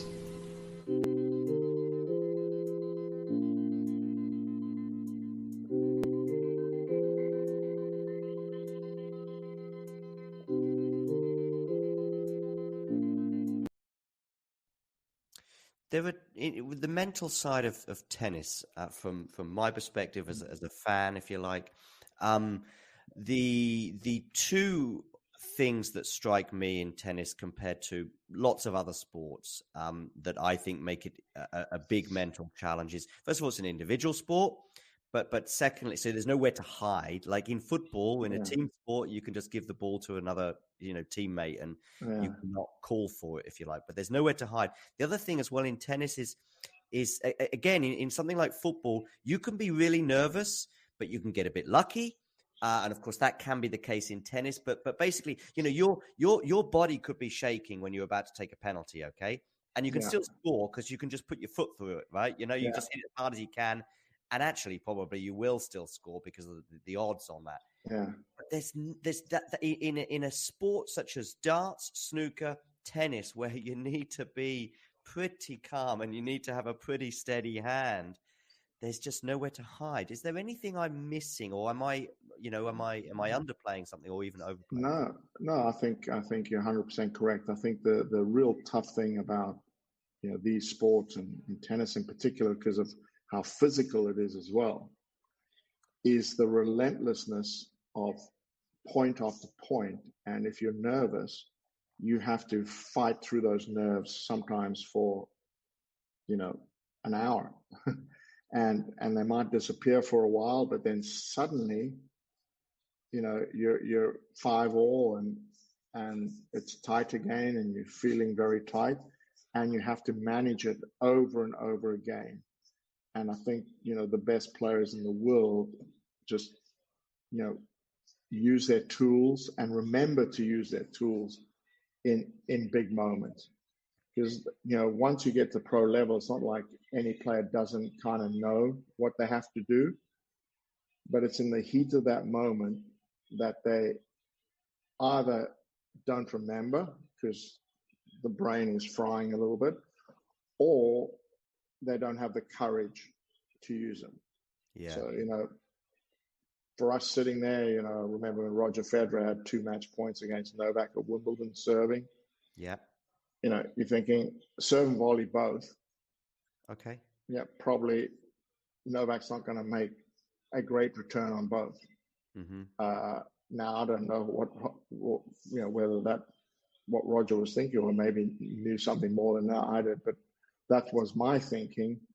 But he didn't, and they slipped through his hands.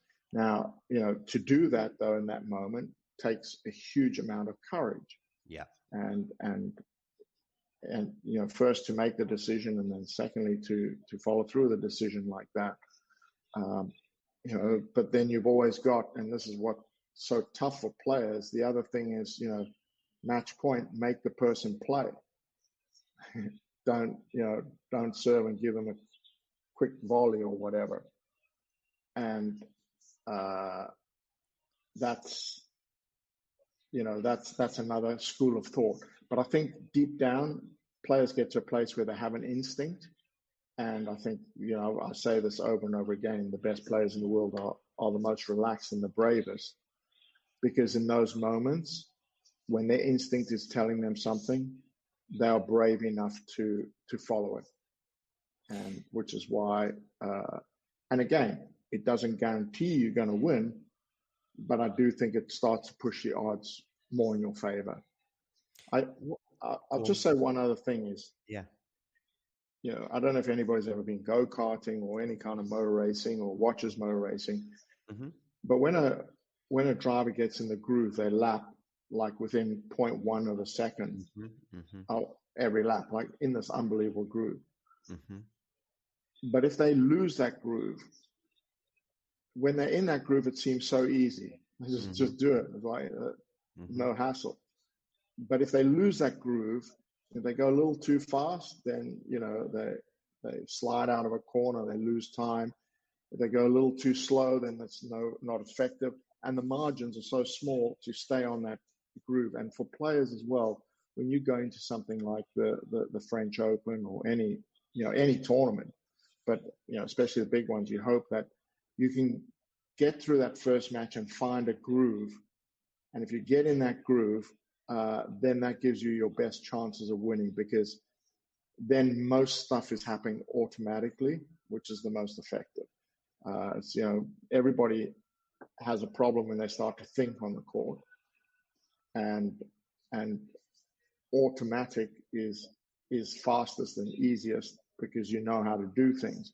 And it's not like you don't register. I say when you're playing very well, you are aware of everything, but nothing distracts you.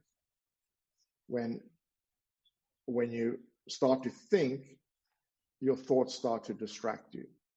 And that's very difficult to manage. And if you can learn how to manage that and get yourself back in the groove a little faster than other players, that's obviously, helps with ranking and why certain players, are more consistent than others, because they tend to manage that better. I hope that makes sense anyway. It does. It definitely does. There were with the mental side of tennis, from my perspective as a fan, if you like, the two things that strike me in tennis compared to lots of other sports that I think make it a big mental challenge is, first of all, it's an individual sport. But secondly, so there's nowhere to hide. Like in football, in a team sport, you can just give the ball to another, teammate, and you cannot call for it if you like. But there's nowhere to hide. The other thing as well in tennis is again in something like football, you can be really nervous, but you can get a bit lucky. And of course, that can be the case in tennis. But basically, your body could be shaking when you're about to take a penalty. Okay, and you can still score because you can just put your foot through it, right? You just hit it as hard as you can. And actually, probably you will still score because of the odds on that. Yeah. But there's that in a sport such as darts, snooker, tennis, where you need to be pretty calm and you need to have a pretty steady hand. There's just nowhere to hide. Is there anything I'm missing, or am I underplaying something, or even overplaying? No. I think you're 100% correct. I think the real tough thing about these sports and tennis in particular, because of how physical it is as well, is the relentlessness of point after point. And if you're nervous, you have to fight through those nerves sometimes for, an hour. and they might disappear for a while, but then suddenly, you're 5-all and it's tight again, and you're feeling very tight, and you have to manage it over and over again. And I think, the best players in the world just, use their tools and remember to use their tools in big moments.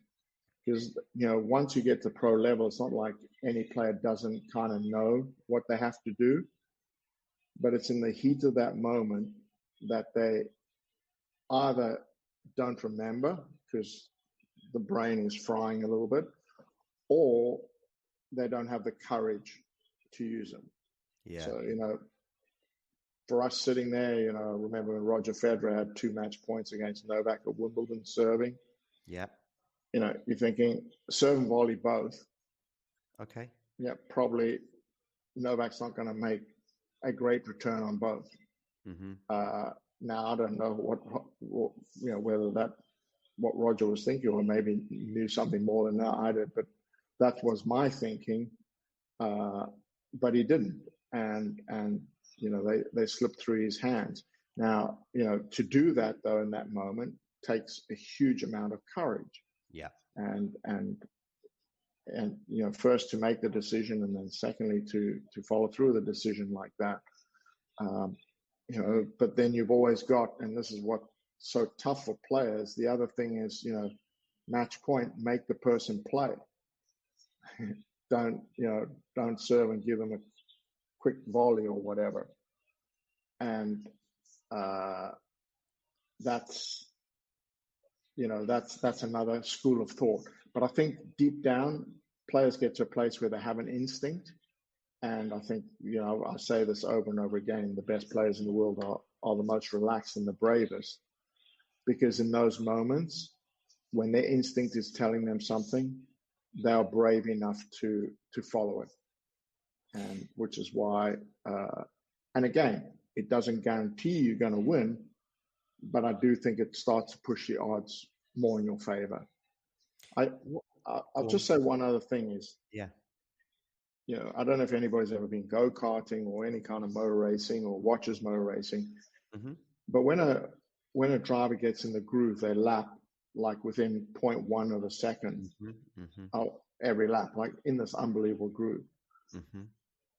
But if they lose that groove, when they're in that groove, it seems so easy. Just do it. It's like no hassle. But if they lose that groove, if they go a little too fast, then they slide out of a corner, they lose time. If they go a little too slow, then that's not effective. And the margins are so small to stay on that groove. And for players as well, when you go into something like the French Open or any tournament, but especially the big ones, you hope that you can get through that first match and find a groove. And if you get in that groove, then that gives you your best chances of winning, because then most stuff is happening automatically, which is the most effective.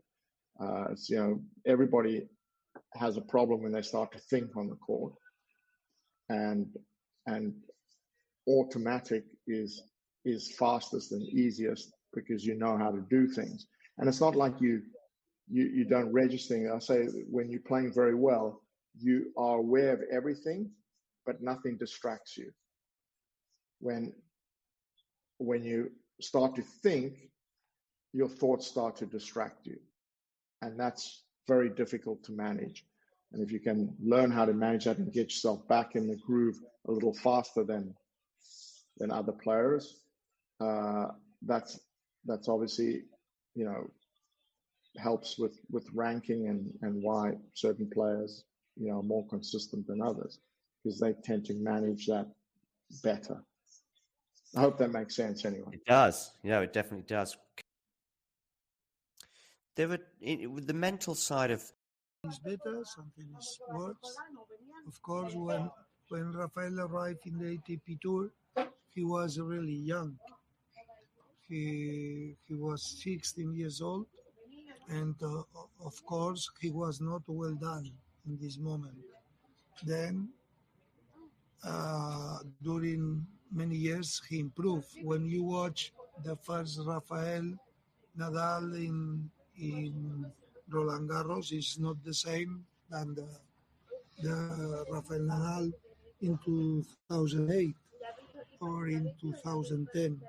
I think the best player was in this moment, 2008, 2010, because he was young, he has power, he has a good decision. Something is better, something is worse.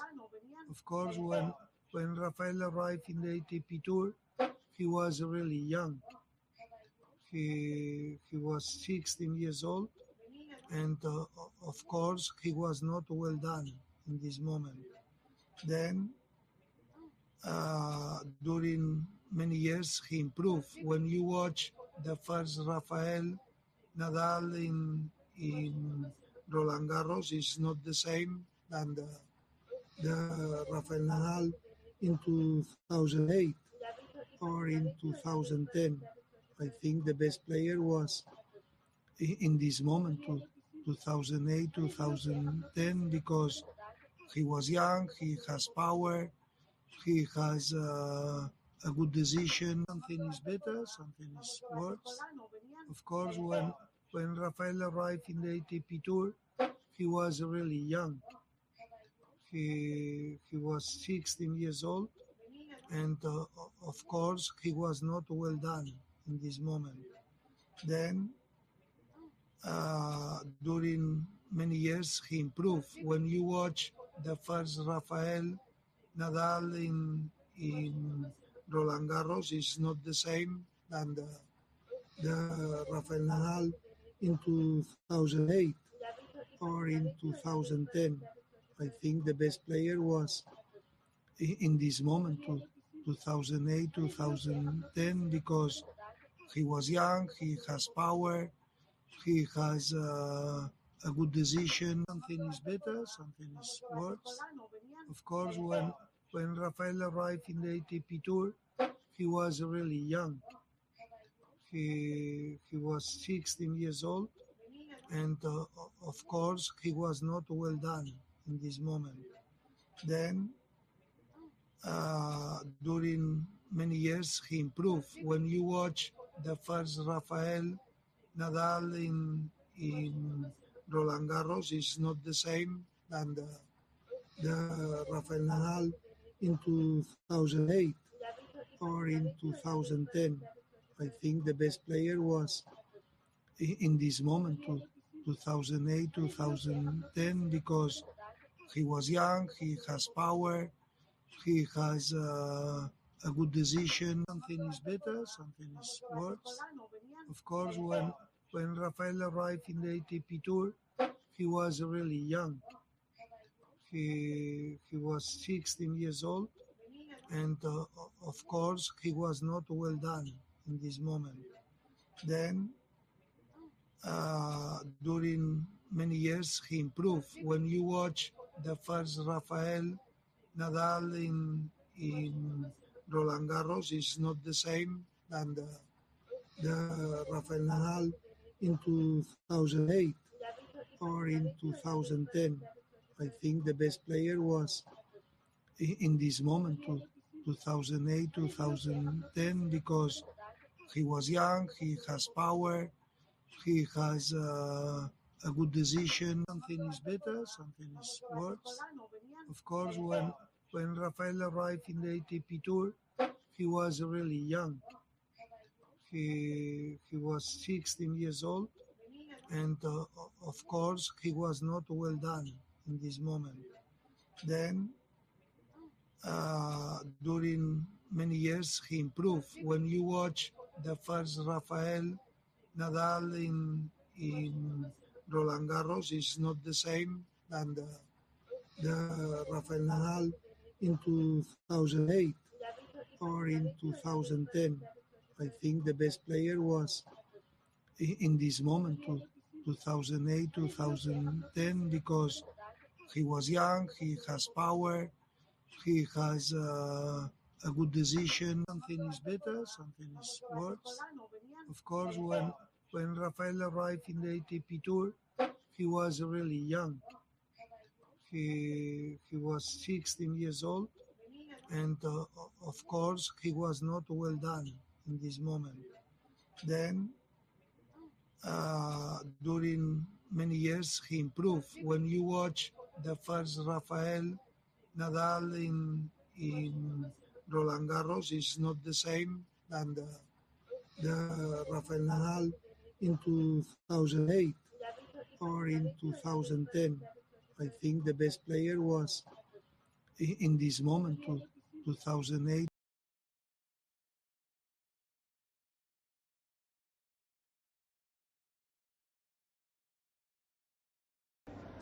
The Madrid Open final on Sunday between the top seed and defending champion Carlos Alcaraz against lucky loser from the qualifiers Jan-Lennard Struff is a third meeting between the pair, with them currently tied on 1 each. Struff won the first meeting between them at Roland Garros in 2021. He actually won that match in straight sets. The match at Wimbledon, though, last year couldn't have been any more different in a 5-set tussle where Alcaraz emerged the winner. Alcaraz is looking to join Nadal as the only back-to-back winner in Madrid since 2002. Nadal won it here in 2013 and 2014, whereas the Spaniard obviously having won it last year in the final against Alexander Zverev. But we all remember that semi-final tussle he had with Novak Djokovic in one of the matches of 2022. Alcaraz is looking for his 10th career title. So far, he's won 9 of his finals and lost just 3, including very recently in Barcelona, of course, at the ATP 500 against Stefanos Tsitsipas. Struff is the first lucky loser, meanwhile, to reach an ATP Masters 1000 final since the series began in 1990. The 33-year-old German is appearing in his second career ATP Tour final after the 2021 final in Munich, in which he lost to Basilashvili. Struff is looking to become the oldest first-time Masters 1000 winner. John Isner, who won the 2018 Miami Masters, is the oldest thus far at 32. Struff is trying to become the 4th player to win his maiden ATP Tour title in a Masters.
If there's one match from Rafa's story where you think that was a missed opportunity, there was a big chance. There have matches, 2 or 3 in Australian Open.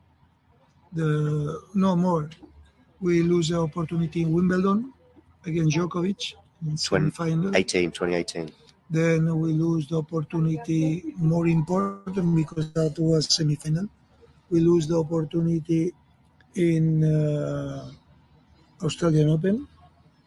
In the Australian Open 2014, 2012 and 2017. Yeah. In 14 because he has an injury against Wawrinka that before he had never lose against him. Then with Djokovic and Federer, he had breakup in the fifth. Yeah. And 40-30 or 30-50. I don't remember well. It was a ball very close, goes. But this is what happened. There was in Roland Garros 2009. Of course, he I am sure that he won. He will win. He won this tournament when he has no problems in his knee, because at this moment he was the best. He won Australian Open, then he won the tournaments on clay, and he arrived with problems in Roland Garros. For this reason, in my opinion, he lose. But there are others time that maybe he has to lose and he won.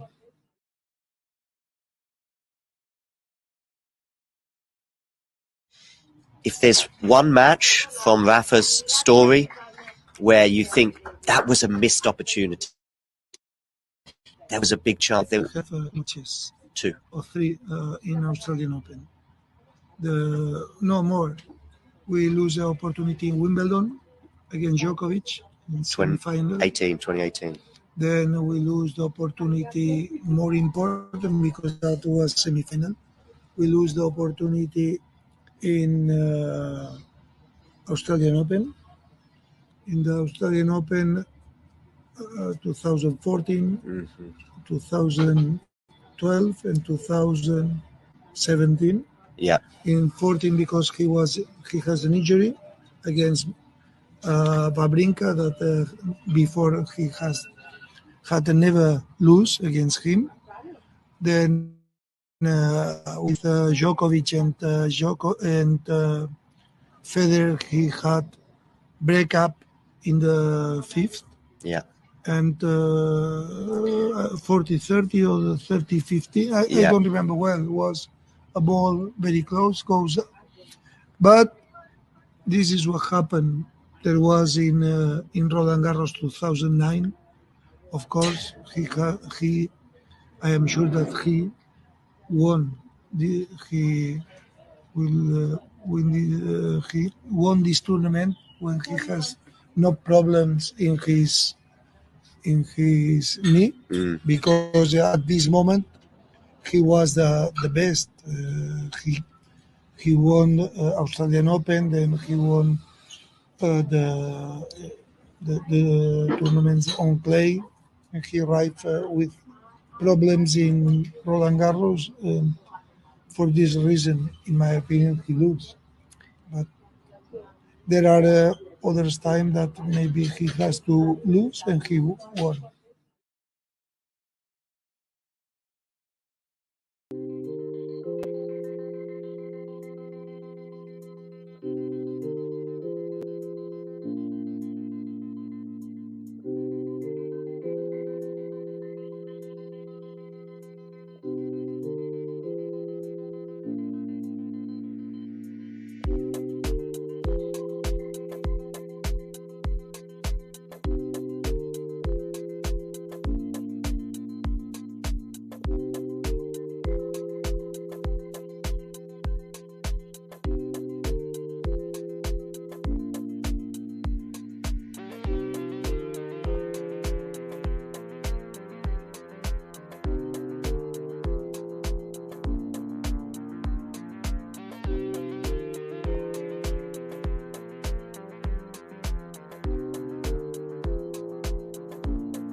Thanks for tuning into this watch along. While there's a break in play, here's a reminder to hit the like button, subscribe and click that notification bell. Your support helps to keep the channel going. While we're here, you can now become a member to enjoy perks including badges for the live chat, but also bonus material such as interviews with top players from both ATP and WTA tours. The membership link is pinned in the live chat. You can also follow us on Twitter, Facebook and Instagram. So whether it be serves or volleys, forehands or backhands, serve bots or drop shots, we've got you covered, whether that be via our website, talking-tennis.com, where you can read features and interviews from our top writers. Or if you prefer us in audio form, you can subscribe to our podcast on Apple, Amazon or Spotify or wherever you get your podcasts from. Remember, we offer you wall-to-wall coverage via our regular watch-alongs, magazine shows such as Nick's WTA Weekly or Damien and Mario's ATP version. Plus, we deliver top content from people on the ground, actually at the tournaments, so you get even nearer to the action. So, what are you waiting for? Hit that subscribe button so you don't miss out on all things tennis.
And we are back.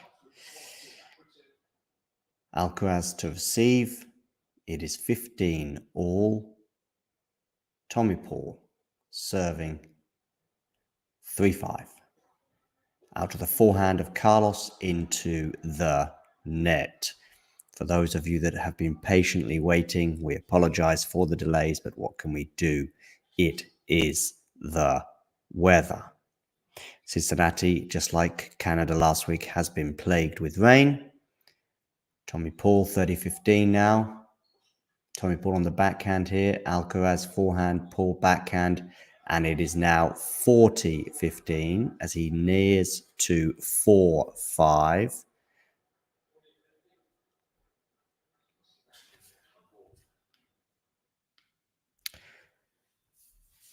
And Lajovic and Fritz are just getting underway as well.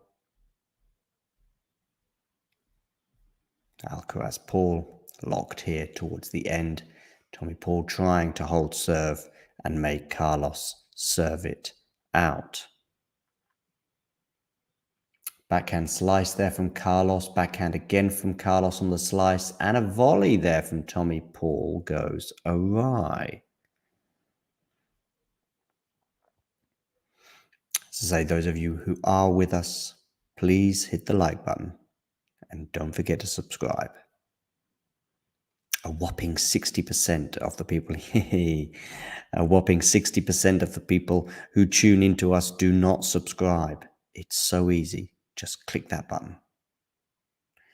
Backhand return from Carlos, now on the forehand of Carlos, and it's a winner going through Tommy Paul.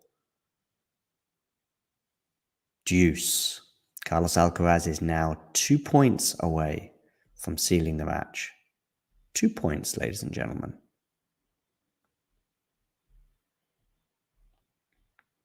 Reminder there on the screen that Stan Wawrinka is out after he lost in straight sets to the Australian qualified Purcell. What a couple of weeks he is having. First serve from Tommy Paul goes into the net. Fingers crossed we don't get a 15-minute game here, and then we get another downpour. Forehand to forehand at the moment. Alcaraz, backhand now from Tommy Paul.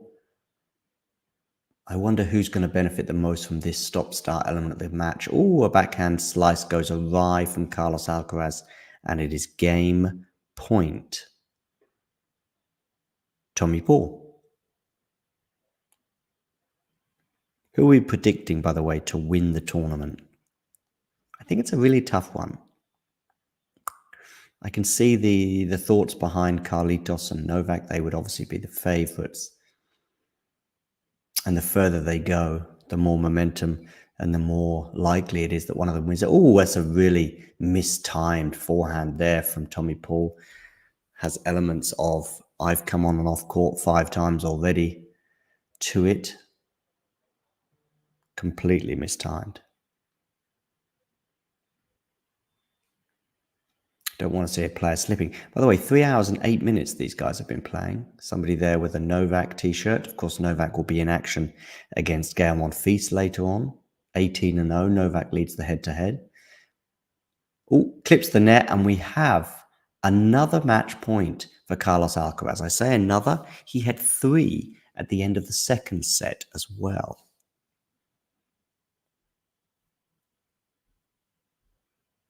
Is he going to take the first one?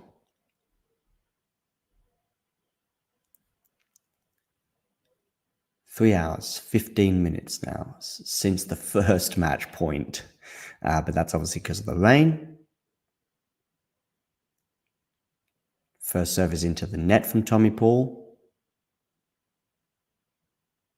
So we've got a second serve here for Carlos to look at. Backhand return, backhand slice from Tommy Paul. That's close to the line, especially when there's a match point at play. Forehand Carlos. Forehand, good call. Oh, good defense there from Carlos. Oh, and Tommy Paul goes into the net with a forehand. So, Carlos Alcaraz finally gets the job done. Indeed. Vamos, good Charlie. I will bid you farewell. Have a good evening or morning, whatever time it is in the world, wherever you are tuning in from. And, as per usual, you know the drill. If you enjoyed this video, make sure you hit that like button. Don't forget to subscribe and click that notification bell so you don't miss out on all things tennis.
There are with the mental side of tennis, from my perspective as a fan, if you like, the two things that strike me in tennis compared to lots of other sports, that I think make it a big mental challenge is, first of all, it's an individual sport. But secondly, so there's nowhere to hide. Like in football, in a team sport, you can just give the ball to another, teammate, and you cannot call for it if you like. But there's nowhere to hide. The other thing as well in tennis is again in something like football, you can be really nervous, but you can get a bit lucky.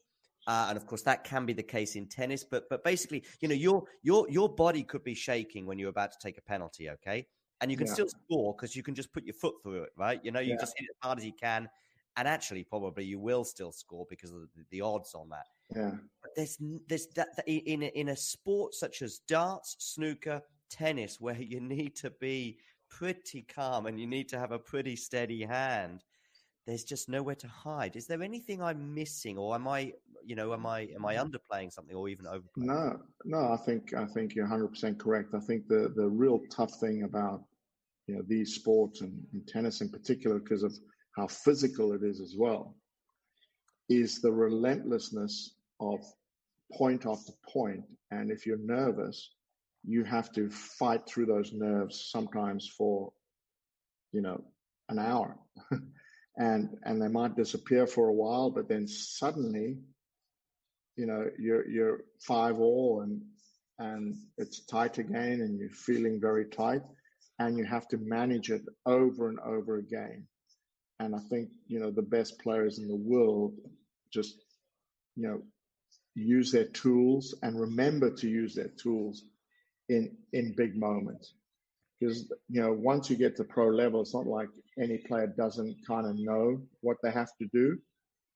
But it's in the heat of that moment that they either don't remember because the brain is frying a little bit, or they don't have the courage to use them.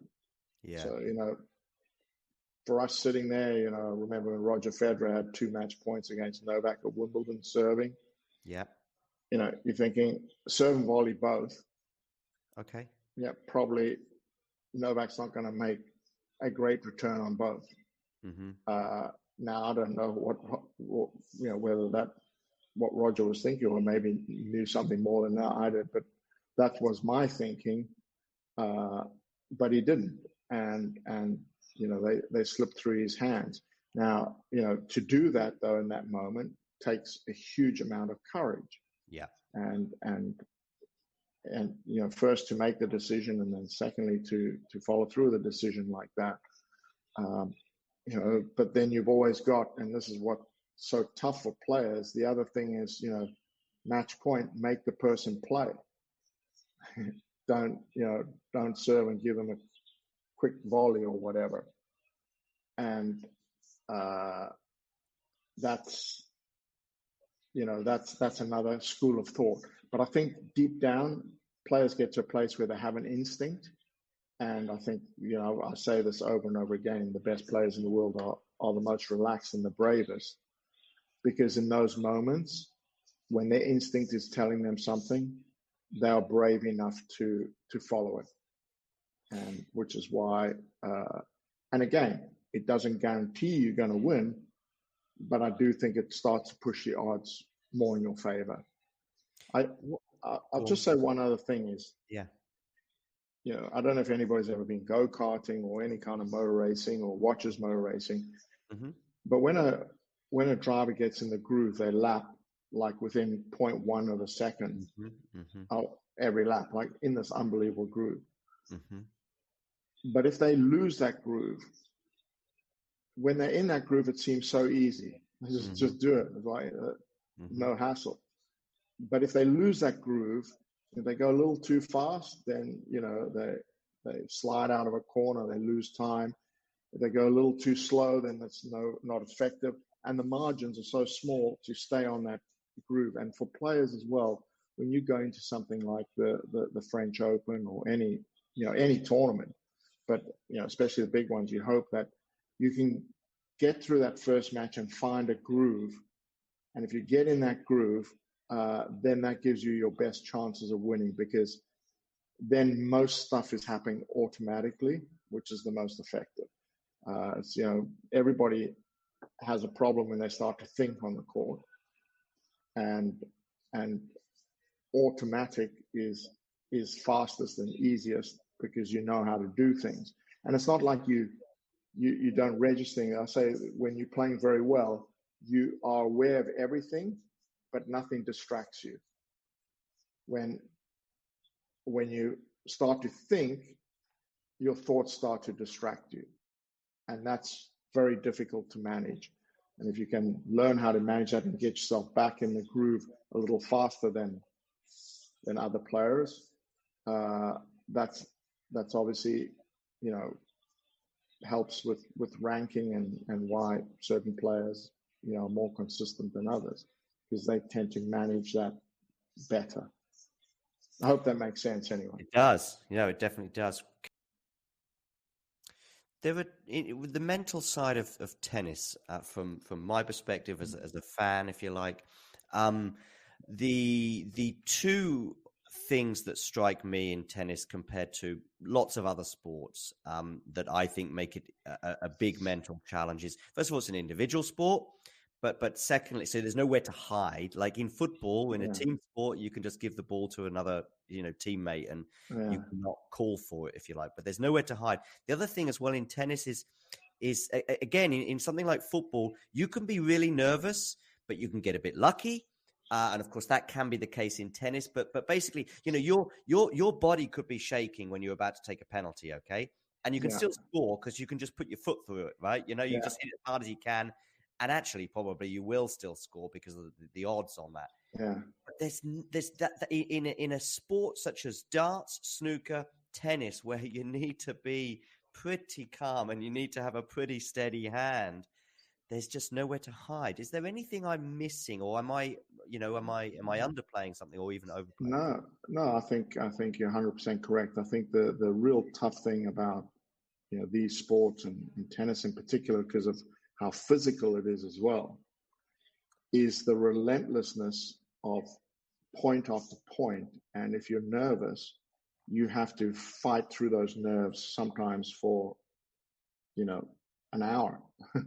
and they might disappear for a while, but then suddenly, you're 5-all and it's tight again, and you're feeling very tight, and you have to manage it over and over again. And I think, the best players in the world just, use their tools and remember to use their tools in big moments. Because, once you get to pro level, it's not like any player doesn't kind of know what they have to do. But it's in the heat of that moment that they either don't remember because the brain is frying a little bit, or they don't have the courage to use them.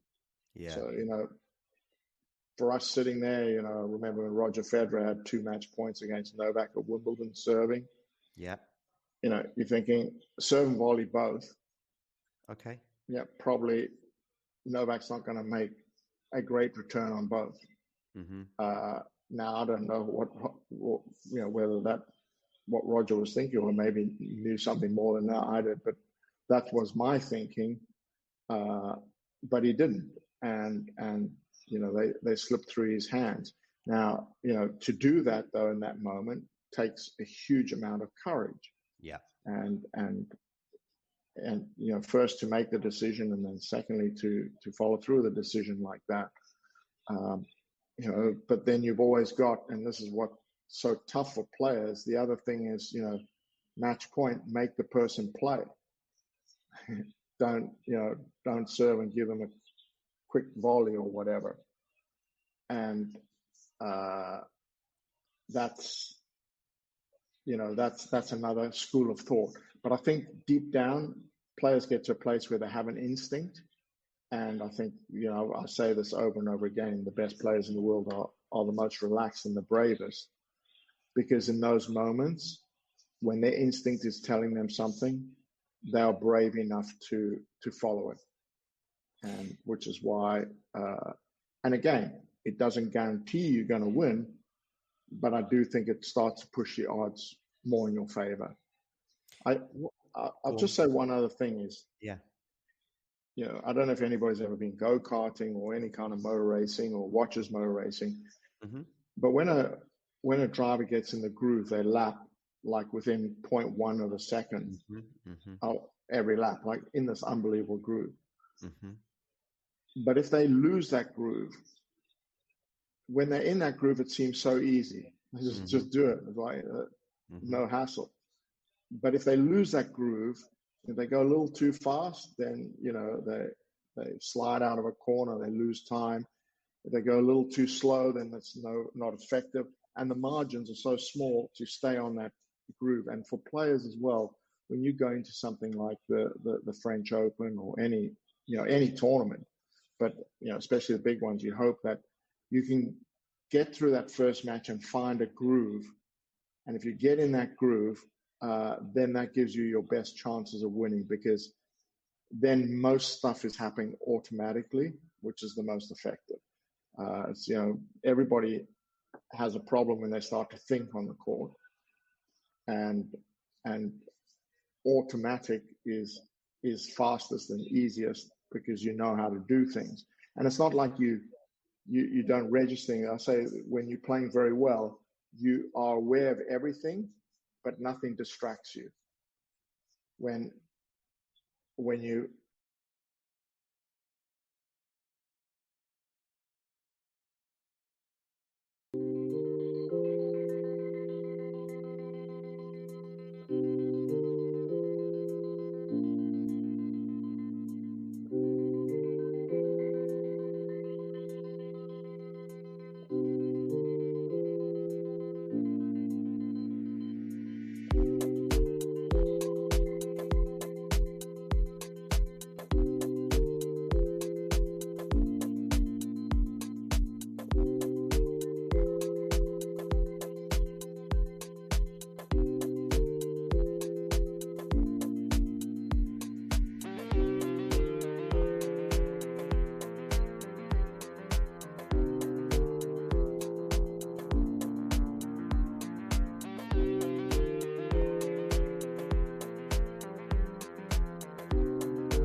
If you enjoyed this video, make sure you hit that like button. Don't forget to subscribe and click that notification bell so you don't miss out on all things tennis. If you enjoyed this